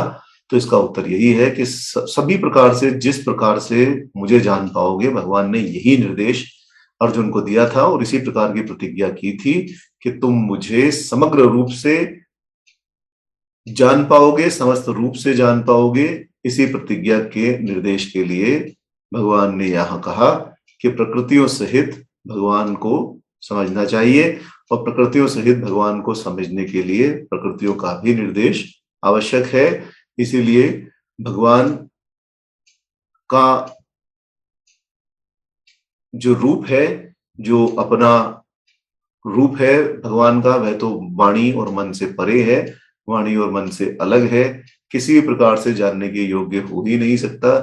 तब प्रकृति विशिष्ट भगवान को अथवा माया शक्ति ब्रह्म को ही जाना जा सकता है। यही बताने के लिए भगवान ने अपनी प्रकृतियों का वर्णन करना प्रारंभ किया कि प्रकृति में ही तुम मेरा रूप देख सकते हो, प्रकृतियों से अलग रखकर मुझे नहीं जान पाते। और वेदांत में भी माया शक्ति को ही ब्रह्म शक्ति का विषय माना गया है। पर ब्रह्म अर्थात निष्कल ब्रह्म तो वाणी और मन से परे ही है। उसके लिए तो उपनिषदों ने भी न विदह न विजायनिम कहा है कि अर्थात सामान्य रूप से अथवा विशेष रूप से भी हम उसे नहीं जान सकते। और इसीलिए भगवान ने यहाँ सबसे पहले प्रकृति के विषय में कहना प्रारंभ किया। कहने का अर्थ केवल इतना है कि किसी भी विषय को आपको दूसरे मनुष्य को समझाना है तो सबसे पहले आप बिल्कुल साधारण रूप से समझाना प्रारंभ करते हैं, वेरी बेसिक से समझाना प्रारंभ करते हैं। क्योंकि यदि आप विस्तार से समझाना प्रारंभ करेंगे, एडवांस में उसे समझाना प्रारंभ करेंगे, तो वो एडवांस स्टडी तब तक नहीं हो सकती जब तक कि हम बेसिक ना सीख जाएं। जो आधुनिक शिक्षा है उसमें भी हम देखें तो 6ठी से लेकर 10वीं तक मूल रूप से हम उन्हीं विषयों का पाठ करते रहते हैं, परंतु वह जो विषय है वह अत्यंत विस्तारित होते रहते हैं। उसी प्रकार का इतिहास, उसी प्रकार का भूगोल, उसी प्रकार का नागरिक शास्त्र, उसी प्रकार का विज्ञान हम अपने छात्र जीवन में पढ़ते हैं। 6ठी से लेकर 10वीं तक आप देखें कोर्स कंटेंट मूल रूप से एक ही रहता है, परंतु केवल उसका विस्तार होता रहता है। 5वीं 6ठी में जो विषय अत्यंत संक्षेप से समझाया गया, 9वीं 10वीं में आते आते आते वह विषय अत्यंत ही विस्तारित हो जाता है। इसीलिए भगवान ने भी यहाँ वेरी बेसिक, बहुत साधारण रूप से प्रारंभ किया और आगे धीरे धीरे इस विषय को आगे भगवान बढ़ाते जाएंगे।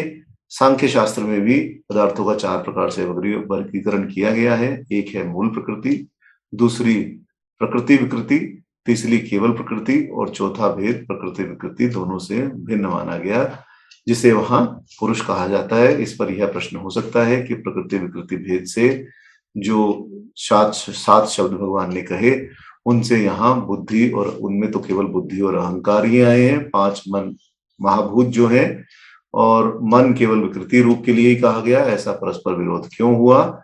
और 5 महाभूतों को प्रकृति शब्द से ही भगवान ने क्यों कहा? इसका समाधान करने के लिए प्राय सभी महात्मा यहाँ महाभूत वाचक 5 शब्द, जो 5 महाभूत हैं, उनसे जो 5 शब्द भगवान ने यहाँ कहे, कौन से शब्द? कि पृथ्वी, जल, अग्नि, वायु, आकाश, यह है 5 शब्द जो भगवान ने यहाँ कहे। यह 5 शब्दों से उनके कारण सूक्ष्म भूत अथवा शब्द रूप रस गंधाओं इत्यादि तन्मात्राओं को ही हम ग्रहण करते हैं। यद्यपि भूमि आदि महाभूतों के ही सर्वत्र वाचक है, तब भी यहाँ लक्ष्मणा वृत्ति से यदि हम देखें तो केवल तन्मात्राओं का बोध ही सभी महात्मा मानते हैं, और लक्षणा का कारण बताते हैं कि यहाँ प्रकृति शब्द जो आया है वह भिन्न नहीं है, क्योंकि प्रकृति शब्द को भी पृथ्वी, जल आदि से भिन्न नहीं कहा जा सकता। अब यदि प्रश्न यह हो कि चलिए इन सब में, इन शब्दों में भी, पृथ्वी, अग्नि, जल, आकाश, इन सब में भी, इन सभी शब्दों में भी चलिए प्रकृति का अंश मान लिया जाए और प्रकृति शब्द में ही इसे सम्मिलित किया जाए, तब मूल प्रकृति का नाम यहाँ क्यों नहीं लिया गया और केवल विकृति मन का नाम यहाँ क्यों आया? तो इसका समाधान आगे अध्याय 9 में भगवान स्वयं करेंगे कि मया अध्यक्षेण प्रकृति सूयते सचराचरम, कि मेरी ही अध्यक्षता अर्थात प्रेरणा से प्रकृति समस्त जड़ चेतन जगत को उत्पन्न करती है।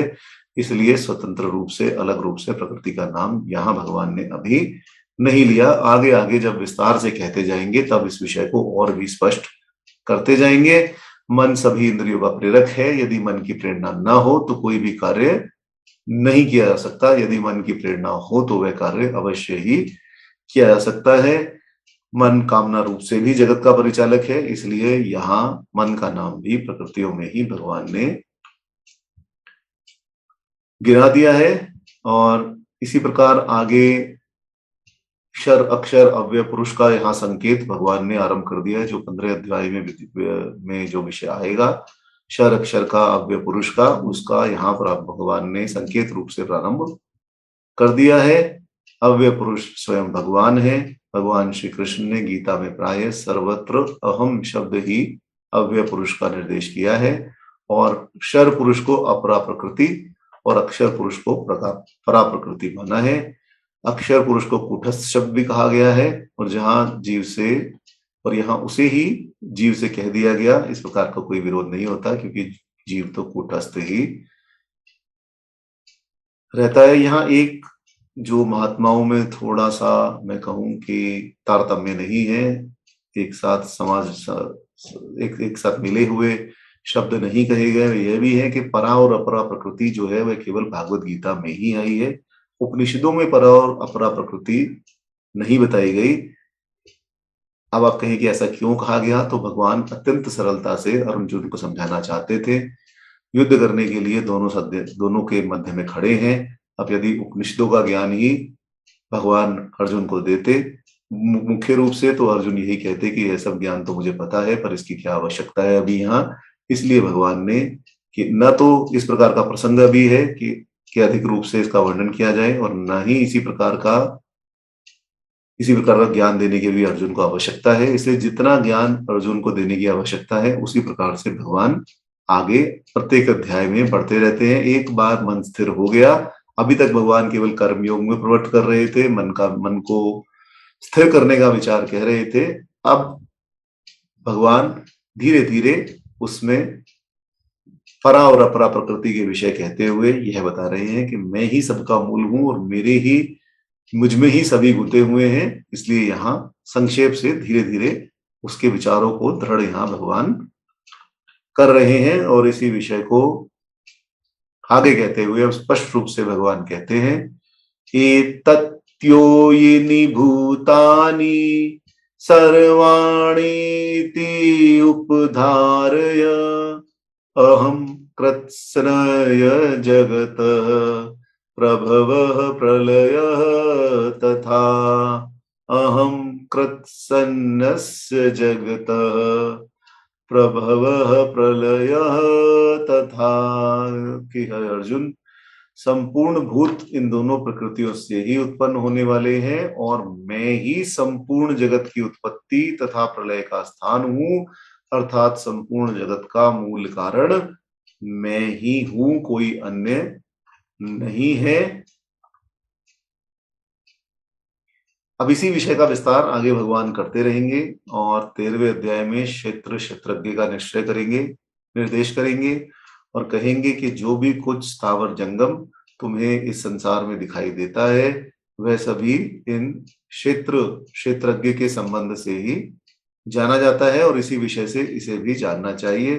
वहां यह भी कहेंगे कि परमेश्वर सभी में समान रूप से विराजमान है, परंतु उन सब पदार्थों के नष्ट होने जाने के पश्चात भी वह नष्ट नहीं होता, अपने स्वरूप में ही सदा बना रहता है। उसी के अनुसार यहाँ जैसा कि मैंने कहा कि संक्षेप में भगवान कह रहे हैं, केवल अभी उस विचार को स्थिर करना है। विचार एक बार स्थिर हो जाएगा, तब उस स्थिर विचार पर बड़ा आप कोई स्ट्रक्चर बना सकते हैं। तो उसी विचारों को स्थिर करने के लिए भगवान यहाँ कह रहे हैं कि सब उत्पन्न होने वाले भूत मेरी परा अपरा प्रकृति से ही उत्पन्न होते हैं। भूत का अर्थ यहाँ जीव है, कि जो भी जीव संसार में उत्पन्न होते हैं, वह केवल भगवान की परा और अपरा प्रकृति से ही उत्पन्न होते हैं। और यहाँ यह सिद्ध हो जाता है कि 13वें अध्याय में जो क्षेत्रज्ञ का विषय है, वही क्रमशः अपरा और परा प्रकृति के नाम से कहा गया। वहां जैसे परमेश्वर को सब में बताया गया, इसी प्रकार यहाँ भी यह कहा गया कि मैं ही प्रकृति द्वारा समस्त जगत का उत्पादक और संहारक हूं। अगले श्लोक में भगवान मणिसूत्र का दृष्टांत देंगे और यह भी स्पष्ट करेंगे कि जीवों की उत्पत्ति और विनाश से मेरा कुछ बनता बिगड़ता नहीं है। मैं एक रूप से स्थित रहता हूं, न तो मेरी उत्पत्ति होती है और न ही मेरा विनाश होता है। इन श्लोकों में द्वैत अद्वैत का भी संकेत भगवान ने संक्षेप में किया है और इसलिए यह भी आवश्यक है कि द्वैतवादी और अद्वैतवादी मतों के अनुसार भी इसका अर्थ समझ लेना चाहिए।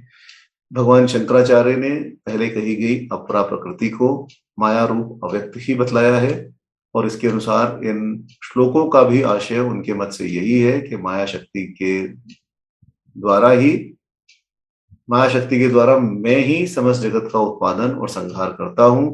जगत के मायाजन्य होने के कारण मेरा उसके उत्पाद और विनाश से हालांकि कोई संबंध नहीं है, तब भी मैं ही माया का आश्रय हूं, अर्थात मेरे सहारे के बिना, मेरे अवलंबन के बिना माया कुछ नहीं कर सकती। इसलिए मैं ही समस्त जगत का उत्पादक कहलाता हूं और विनाश काल में जगत माया शक्ति में ही लीन होता है। यह भी भगवान ने स्पष्ट यहाँ किया है। भगवान कह रहे हैं कि माया और आश्रय का विषय मैं ही हूं, मेरे अतिरिक्त कोई अन्य नहीं है। यही कारण है कि माया के सब कार्यों को करने वाले भगवान को मायावी भी कहा जाता है। मायावी का अर्थ कोई नेगेटिव अर्थ नहीं है। मायावी का जो अर्थ है वह यही है कि माया के समस्त कार्यों का संपादन करने वाले जो हैं वह मायावी हैं। इस प्रकार समस्त जगत का उत्पादक और संहारक मैं ही हूं। भगवान एक प्रकार से यहाँ यही कह रहे हैं। जगत के मायिक होने के कारण ही भगवान का जगत के गुण दोषों से कोई भी संबंध नहीं रहता और वह माया के कार्यों से असंबंध ही एक प्रकार से रहते हैं। अब एक चीज यहाँ समझनी अत्यंत आवश्यक है, हालांकि और भी विचार यहाँ है। श्री रामानुजाचार्य ने अलग विचार दिया है।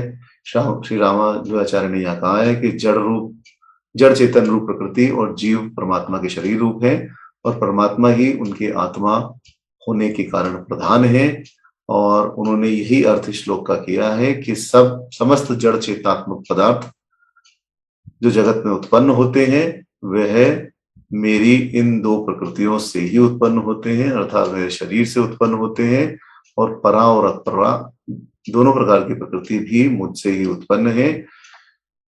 इसका अर्थ यहाँ यही समझना चाहिए कि परा अपरा प्रकृति स्वरूप मेरे शरीर का परिचालन मेरे द्वारा ही किया जाता है। मैं ही उनका कारण हूं और अंत में सभी मुझ में ही विलीन हो जाते हैं और इसीलिए जीवों को केवल मेरी ही भक्ति करनी चाहिए और मुझ में ही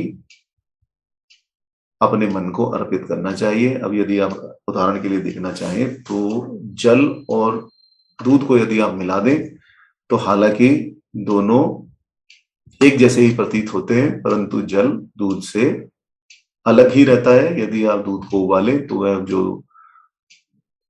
जो जल है वह उड़ जाएगा और केवल दूध रूप ही शेष रह जाएगा। इसी प्रकार विनाश काल में जीव भी परमात्मा में ही लीन हो जाता है और अपने स्वरूप से चाहे वह इस जगत में पृथक रहे, परंतु सर्वथा अभाव परमात्मा तत्व का नहीं होता। यह परमात्मा तत्व के तेज का ही कारण है, परमात्मा तत्व के तेज का ही आश्रय है कि वह हमारे हृदय में विद्यमान रहकर समस्त, एक प्रकार से मैं कहूं तो समस्त शरीर को ही चेतना शक्ति प्रदान करता है और समस्त विश्व को भी चेतना शक्ति प्रदान करता है। अब जो समझने वाली बात है वह यह है कि शक्ति शक्तिमान से अलग नहीं हो सकती। इसीलिए भगवान यहाँ कह रहे हैं कि अपनी शक्ति द्वारा मैं ही समस्त जगत का उत्पादक हूं और मैं ही संहारक हूं। क्षर अक्षर दोनों पुरुष जगत की उत्पत्ति के कारण होते हैं, परंतु सबका कारण होने के कारण, सबका स्थिर होने के कारण, सबका अवलंबन होने के कारण अव्यय परपुरुष भगवान श्री कृष्ण इसका दायित्व अपने ऊपर ले रहे हैं कि मैं ही जगत की उत्पत्ति और प्रलय का आधार हूं कुछ लोग इन सब श्लोकों का अर्थ यह भी लेते हैं कि केवल भगवान श्री कृष्ण ही हैं और कोई अन्य नहीं है, परंतु भगवान श्री कृष्ण आगे 26-27वें श्लोक में इसी को स्पष्ट कर देंगे कि जो लोग अन्य देवताओं का भी भजन करते हैं वह एक प्रकार से मेरा ही भजन करते हैं, क्योंकि मैं ही सभी रूपों में स्थित हूं। यहाँ भगवान सर्वसमर्थ परमेश्वर के रूप में स्थित है। अपनी योग माया में स्थित होकर अपनी योग माया के बल से भगवान यहाँ अर्जुन को उपदेश दे रहे हैं। इसलिए यह नहीं समझना चाहिए कि अन्य देवी देवताओं में श्रद्धा रखने वाले जो लोग हैं, भगवान श्री कृष्ण में जिनकी श्रद्धा नहीं है, वह भगवान का पूजन यथोचित प्रकार से नहीं करते। भगवान इस विषय को आगे स्पष्ट करेंगे, तब हम इसकी चर्चा अत्यंत विस्तार से तब करेंगे। अभी केवल इतना ही समझना चाहिए कि शक्ति शक्तिमान से पृथक पृथक नहीं है। यदि किसी में शक्ति है तो वह शक्तिमान का ही स्वरूप है और शक्तिमान के कारण ही वह शक्ति बनी हुई है। इसलिए समस्त जगत केवल भगवान का ही है, भगवान ही उसके उत्पादक है, भगवान ही उसके संहारक है। अब उदाहरण देते हुए भगवान आगे कहना प्रारंभ करते हैं कि मतः परतरम नान्यत् किंचित अस्ति धनंजय मयि सर्वमिदं प्रोक्तम सूत्रे मणिगणा इव। मयि सर्वमिदं प्रोक्तम सूत्रे मणिगणा इव। भगवान कहते हैं, हे धनंजय, इस जगत में मुझसे अतिरिक्त कोई अन्य वस्तु नहीं है। जिस प्रकार सूत्र में मणियां पिरोई जाती हैं, उसी प्रकार संपूर्ण जगत मुझसे ही ओतप्रोत रहता है। अर्थात ये संपूर्ण जगत सूत्र में मणियों के समान मुझ में ही गुंथा हुआ है, मुझसे अलग नहीं है। भगवान श्री कृष्ण ने पिछले श्लोक में कहा कि मैं ही संपूर्ण जगत की उत्पत्ति तथा प्रलय का स्थान हूं, अर्थात संपूर्ण जगत का मूल कारण मैं ही हूं। अब इसी का उदाहरण देते हुए भगवान कहते हैं कि मुझसे अतिरिक्त कोई भिन्न और अन्य जगत का कारण नहीं है। यह समस्त मुझ में ही इस प्रकार से पिरोया हुआ है, जैसे कि सूत्र में मणिगण पिरोए रहते हैं। सूत्र के आधार पर ही मणि समूह एक साथ बना रहता है। यदि वह सूत्र नहीं रहेगा, यदि वह धागा नहीं रहेगा जिसके अंदर वह मणियां पिरोई गई हैं, तो माला के सभी मणि अलग अलग बिखर जाएंगे और तब आप उसे माला नहीं कहेंगे, आप कहेंगे मणि हैं पर अलग अलग बिखरी पड़ी हैं, ये किसी स्वरूप में स्थित नहीं है। इसीलिए भगवान कहते हैं कि मुझसे भिन्न कुछ अन्य नहीं है, मैं ही परमेश्वर हूं और मैं ही समस्त जगत का उपादान कारण हूं। फिर परंतु तब भी यहाँ यह संदेह तो रह ही जाता है कि जिस सूत में मणि समूह पिरोया जाता है वह सूत तो मणि समूह से अलग ही रहता है, क्योंकि वह धागा अलग है और मणियां अलग है, मणियों की अलग कीमत है। यदि आप उन मणियों को उस धागे से निकाल लें तो उस धागे की क्या कीमत रह जाती है, कुछ भी नहीं। तब तो वह अलग ही रहा। तब ऐसा भगवान ने क्यों कहा, तो इसके समाधान के लिए कई महात्मा यहाँ सूत्र शब्द का अर्थ हार करते हैं। अर्थात जैसे एक हार में मणि समूह ही पिरोया जाता है, वह हार मणि समूह से अलग कोई भी वस्तु सिद्ध नहीं होती। इसी प्रकार संपूर्ण जगत मुझ में पिराया हुआ है, अर्थात मुझसे अलग रहकर कोई भी सत्ता नहीं है। भगवान श्री कृष्ण यहाँ यही कह रहे हैं। श्री रामानुजाचार्य श्लोक की व्याख्या करते हुए कहते हैं कि जैसे शरीर आत्मा से पृथक रूप से मानकर नहीं गिना जाता और आत्मा की शक्ति से वह शक्तिमान भी रहता है, इसी प्रकार यह संपूर्ण जगत प्रकृति और उसके कार्य मुझसे परतर अर्थात सर्वथा भिन्न नहीं है और मेरे ही आश्रित है। जैसे मणि समूह सूत्र के आश्रित रहते हैं और ज्ञान शक्ति बल आदि ही समस्त जगत में व्याप्त रहते हैं, उन्हीं से ही जगत ज्ञानवान बलवान और शक्तिमान रहता है। इस कारण भगवान श्री कृष्ण को ही सबका कारण और सबका शेषी अर्थात प्रधान समझना चाहिए। वस्तुतः अर्थ एक प्रकार से वही है कि जिस प्रकार आत्मा में शरीर के पदार्थ इंद्रिय अंतकरण आदि आश्रय भाव से रहते हैं, इसी प्रकार समस्त जगत आत्मा रूप से मुझ पर ही आश्रित रहता है। इसी को इस सूत्रमणि का दृष्टांत समझना चाहिए। वस्तु भगवान ये नहीं करे कि मैं धागा अलग हूं, मेरी कोई कीमत नहीं है, और तुम मणि हो तो तुम्हारी कीमत बहुत अधिक है। तुम जब एक साथ पिरोए जाते हो मेरे अंदर, तब मेरी भी कीमत तुम्हारे साथ बन जाती है। भगवान की कहने का यह अर्थ बिल्कुल नहीं है। कुछ लोग ऐसे भी कुछ कुधर्मी विधर्मी लोग इस प्रकार भी इसका आश्रय लेते हैं, परंतु यह मूर्खता की बात है, इसके अतिरिक्त और कुछ नहीं है। भगवान यही कह रहे हैं कि सभी आत्मा के पदार्थ, इंद्रिय, अंतःकरण आदि आत्मा के आश्रय भाव से रहते हैं, और यह आत्मा जो संसार में विद्यमान है यह मेरे ही आश्रय से रहता है, और इस प्रकार से मैं वह सूत्र हूं जिसके कारण यह सभी आत्मा एक दूसरे से जुड़े रहते हैं। अब भगवान इससे आगे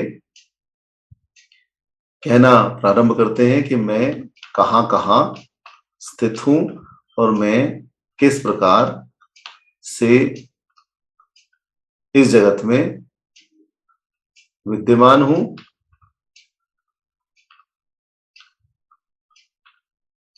तो भगवान आगे कहते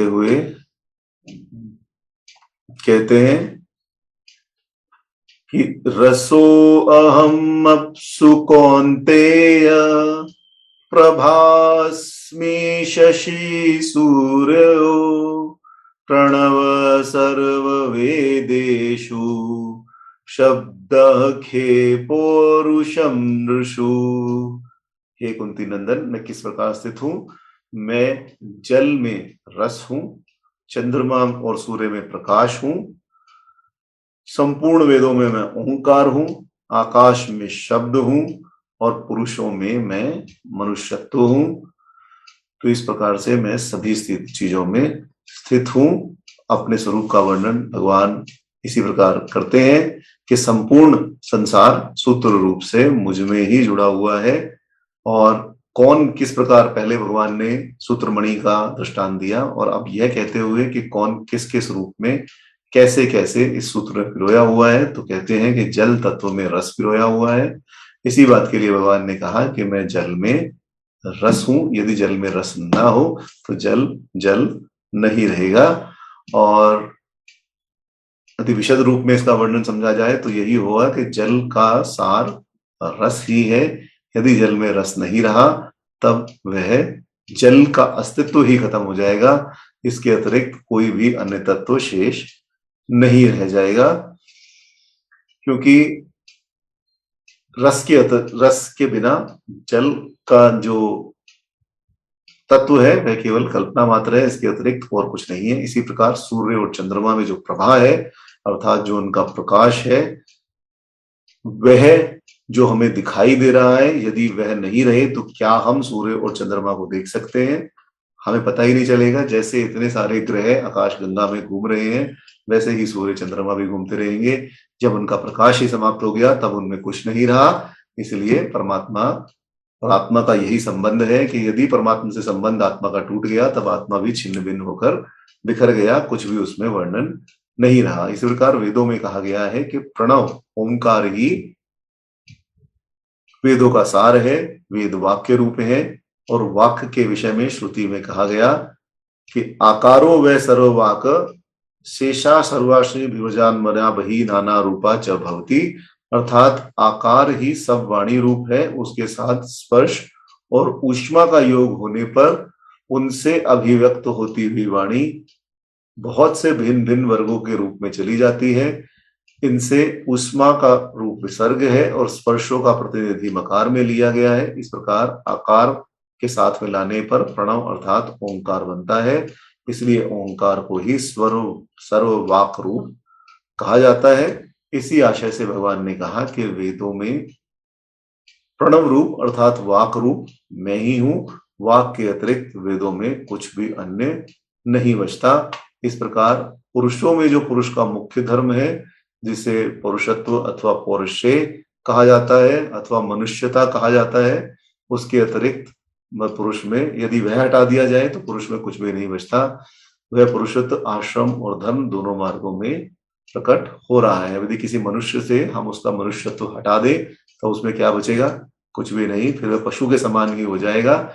येषा न विद्या न तपो न ज्ञानम ते पृथ्वी रूप भूमि भार भूता मनुष्य रूपेण मृगाचरंती। यदि यह सब हम मनुष्य में से निकाल लें जो कि मनुष्य में मनुष्यत्व को स्थापित करते हैं, तब वह पृथ्वी पर केवल भार रूपी है और मृग के रूप में ही केवल पृथ्वी पर विचरण कर रहा है, क्योंकि उसमें और मृग में किसी प्रकार का कोई अंतर नहीं है। सभी पशु में और मनुष्य में यही अंतर है कि मनुष्य में सोचने विचारने की शक्ति है, क्या मेरे लिए अच्छा है, क्या मेरे लिए बुरा है। यदि उसमें सोचने विचारने की शक्ति नहीं है, तब वह पशु रूप में ही इस धरती पर स्थित है। इस प्रकार भगवान का अभिप्राय यहाँ यही है कि धर्म रूप से भगवत तत्व सभी में व्याप्त है और वह धर्म ही सारभूत है। उसके आश्रय रूप से धर्मी की कल्पना तो केवल कल्पना मात्र ही है और हमें इसकी, और यदि हम आश्रय को हटा दें, अवलंबन को हटा दें, तब उस आश्रय में भी कुछ शेष नहीं बचता। अब इस बात का कुछ विद्वान इस अभिप्राय से भी वर्णन करते हैं कि धर्म रूप से भगवत तत्व सभी में व्याप्त है और वह धर्म ही सार रूप है। उसके आश्रय रूप से धर्मी की कल्पना तो केवल नाम मात्र ही है। कुछ महानुभाव यह विचार करते हैं कि विश्व में अत्यंत अशुद्धि व्याप्त है, उसे भगवान का स्वरूप समझकर हम कैसे उपासना में लाएं। एक बड़े से बड़े विधर्मी कुधर्मी पापी इस समाज में विचरण कर रहे हैं, तब हम यह कैसे माने कि जो भगवान है, जो जीवों के उपासनीय हैं, वह विश्व विश्चर और विषातीत इन सब में विचरण कर रहे हैं और सभी भगवान का ही रूप है, ऐसा हम कैसे देख सकते हैं। तो इसका उत्तर यही है कि भगवान विश्वचर है, अर्थात विश्व में रहने वाले पवित्र धर्मों के रूप में केवल एक ही उपास्य है और पवित्र धर्म रूप से भगवान पदार्थों में विराजमान है। उन पदार्थों में जो अशुद्धि यदि कहीं प्रतीत होती है तो वह माया का ही रूप है। इसी आशय से आगे के श्लोकों में भगवान पुण्योगंध और धर्म विरुद्ध काम कहते हैं। इसे स्पष्ट हो जाता है कि माया के अंश को उठाकर पवित्र रूप से धर्म को, यहाँ धर्म की ही स्थिति भगवान ने यहाँ अपनी बतलाई है कि जो अधर्म है वह मेरा नहीं है, वह तो माया के रूप से ढका हुआ है, माया के द्वारा ही जनित है, परंतु जो पवित्र धर्म रूप है वह ही मेरी माया से परे है, वही मेरी अनुभूति है। कुछ महानुभाव यहाँ यह भी कहते हैं कि दशम अध्याय में जो विभूतियों का वर्णन किया गया है, वहां इस प्रकरण की पुनरुक्ति है। बार बार भगवान एक ही विषय को कह रहे हैं, परंतु यहाँ यह समझ लेना चाहिए कि जिस वर्ग में जो जो प्रधान है उसकी उपासना में ध्यान करने के योग्य यहाँ भगवान आगे यहाँ भी बताया है और आगे बताते जाएंगे। और जिस जिस वस्तु में जो सार रूप है उसी को भगवान ने यहाँ कहा है। और इस प्रकार ज्ञान पूर्वक अध्ययन करने से श्रीमद् भागवत गीता में पुनरुक्ति कहीं ना कहीं तो मिलेगी ही। कहीं ना कहीं भगवान उस विषय को अर्जुन के मन में स्थापित करने के लिए बार बार उस विषय को स्थापित कर रहे हैं कि यह इस प्रकार से है, यह इस प्रकार से है, तुम मुझे ऐसा समझो, तुम मुझे इस प्रकार समझो। यदि किसी मनुष्य के हृदय में इसको स्थापित करना है, आप दीवार भी बनाए तो पहले नींव खोदी जाती है, नींव के पत्थर लगाए जाते हैं और उसके ऊपर दीवार भी धीरे धीरे ही बनती है। एक साथ आप 8-10 फुट की दीवार नहीं बना सकते, 2-3 फीट से ऊपर आपकी दीवार बन ही नहीं सकती, और दीवार बनेगी भी तो वह हिलती रहेगी और उतनी स्थिर नहीं होगी जितनी वह दीवार होनी चाहिए। यही भगवान ने भी यहाँ किया है कि धीरे धीरे अर्जुन के मन को संयमित करके उसे कर्मयोग की ओर प्रवृत्त कर दिया। अब कर्मयोग का विषय तो भगवान कह चुके और यहाँ भक्ति योग का विषय कहते हुए भगवान यही कह रहे हैं कि मैं ही सब में अवस्थित हूँ और सभी मुझ में अवस्थित है। मैं किन रूपों में किस प्रकार अवस्थित हूँ उसी का वर्णन भगवान यहाँ कर रहे हैं। अब आगे भगवान कहेंगे कि पृथ्वी में मैं गंध हूँ, अग्नि में तेज हूँ, संपूर्ण भूतों में उनका प्राण हूँ, उनका जीवन हूँ और तपस्याओं का तप हूँ। परंतु यह हम कल से प्रारंभ करेंगे। कल हम 7वें अध्याय के 9वें श्लोक से पुण्योगंध पृथ्वीवाच तेजाश्मी विभास्वसो, यहां से हम कल प्रारंभ करेंगे। आज समय हो ही गया है, अधिक खींचने का कोई कारण नहीं है। आराम से हमें अध्ययन मनन चिंतन इसका करना है ताकि संपूर्ण रूप से यह समझ आ सके। तो आज अब हम शांति पाठ करके अपने आज के इस अध्ययन को विराम देते हैं। एक विषय शांति पाठ से पहले मैं कहना चाहूंगा, और विद्या जी से भी इससे पहले बात हो रही थी कि भगवान शंकराचार्य का जो मूर्ति स्थापित की गई है केदारनाथ में, बहुत पहले हो जानी चाहिए थी, क्योंकि भगवान शंकराचार्य का जितना अधिक महत्व सनातन धर्म को आगे बढ़ाने में है, और जो उनका योगदान है वह किसी भी प्रकार से पूरा नहीं किया जा सकता। उन्होंने हिंदू धर्म को, सनातन धर्म को पुनर्जागृत किया। उन्होंने सनातन धर्म को पुनः वह मार्ग दिखाया, सन्मार्ग दिखाया, जिस पर चलकर जब राजा स्वेच्छाचारी हो गए थे, अनाचारी हो गए थे, संपूर्ण विश्व में अलग अलग धर्मों का बोलबाला हो रहा था, सनातन धर्म एक प्रकार से विनाश की ओर आगे बढ़ रहा था, तब उन्होंने सनातन धर्म को पुनर्जीवित किया। अनेकों वाद विवादों में उन्होंने भाग लिया, अनेकों प्रकार के शास्त्रार्थ में अनेकों प्रकार के विद्वानों को जो सनातन धर्म पर प्रश्न चिन्ह लगाते थे उन्हें हराया, और धर्म की पुनर्स्थापना उन्होंने यहाँ की। अभी जो सरकार है उसको साधुवाद, धन्यवाद, हमारे प्रधानमंत्री मोदी जी को साधुवाद, धन्यवाद कि उन्होंने यह कार्य किया, और भगवान शंकराचार्य की मूर्ति का निरूपण उन्होंने केदारनाथ में किया। बहुत पहले ये कार्य हो जाना चाहिए था, परंतु देर आए दुरुस्त आए। जैसे भी कार्य संभव हो सके वह बहुत अच्छा। जो जो भी मनुष्य इस कार्य में जुड़े हुए थे, जिन्होंने भी इन सब कार्यों में सहयोग किया, उन सभी को भी साधुवाद और धन्यवाद। हम अपने नेताओं की तो बड़ी बड़ी मूर्तियां लगवाते हैं, परंतु जो हमारे धर्म के संस्थापक हैं उन सब की मूर्तियां आपको यदा कदा ही कहीं कहीं देखने को मिलेंगी। तुलसीदास की भी मूर्ति आप देखने जाएं तो तुलसीदास जी की मूर्ति आपको कहीं कहीं काशी में मिल जाएगी, कोई एक दो, परंतु उससे अधिक बड़ी मूर्ति आपको कहीं भी नजर नहीं आएगी। 16वीं शताब्दी में जो कार्य भगवान शंकराचार्य ने 2500 वर्ष पूर्व किया ईस्वी से, वह कार्य 16वीं शताब्दी में भगवान तुलसीदास जी ने भी किया। तुलसीदास जी ने भी उस धर्म को पुनर्जागृत किया। जब मुगलों का अत्यंत विप्लव था, जब भारत त्राही त्राही कर रहा था, तब उन्होंने अनेकों ग्रंथों की रचना कर राम भक्ति की ओर लोगों को मोड़ा, और रामचरितमानस को प्रत्येक घर में गाया जाने वाला ग्रंथ बनाया। यह गोस्वामी तुलसीदास जी की भी दिव्यता है तथा रामचरितमानस की भी दिव्यता है कि संपूर्ण रूप से धर्म का पुनरुद्धार उन्होंने ही किया। अब इन्हीं शब्दों के साथ हम शांति पाठ कर शांति स्वरूप भगवान से अपने तथा समस्त विश्व के अति भौतिक, अति दैविक और आध्यात्मिक तीनों प्रकार के तापों और विघ्नों को सर्वथा शांत करने की प्रार्थना करते हैं। ओम द्यौ शांतिरंतरिक्षगम शांति, पृथ्वी शांतिराप शांतिरौषधय शांति, वनस्पतयः शांति, विश्वे देवा शांति, ब्रह्मा शांति, सर्वं शांति शांतिरेव शांति, सामा शांतिरेधि। ओम शांति शांति शांति। जय जय श्री राधेश्याम, जय श्री कृष्ण। ओम नमो भगवते वासुदेवाय। जय जय श्री सीताराम। आपसे कल सुबह 8 बजे पुनः भेंट होगी।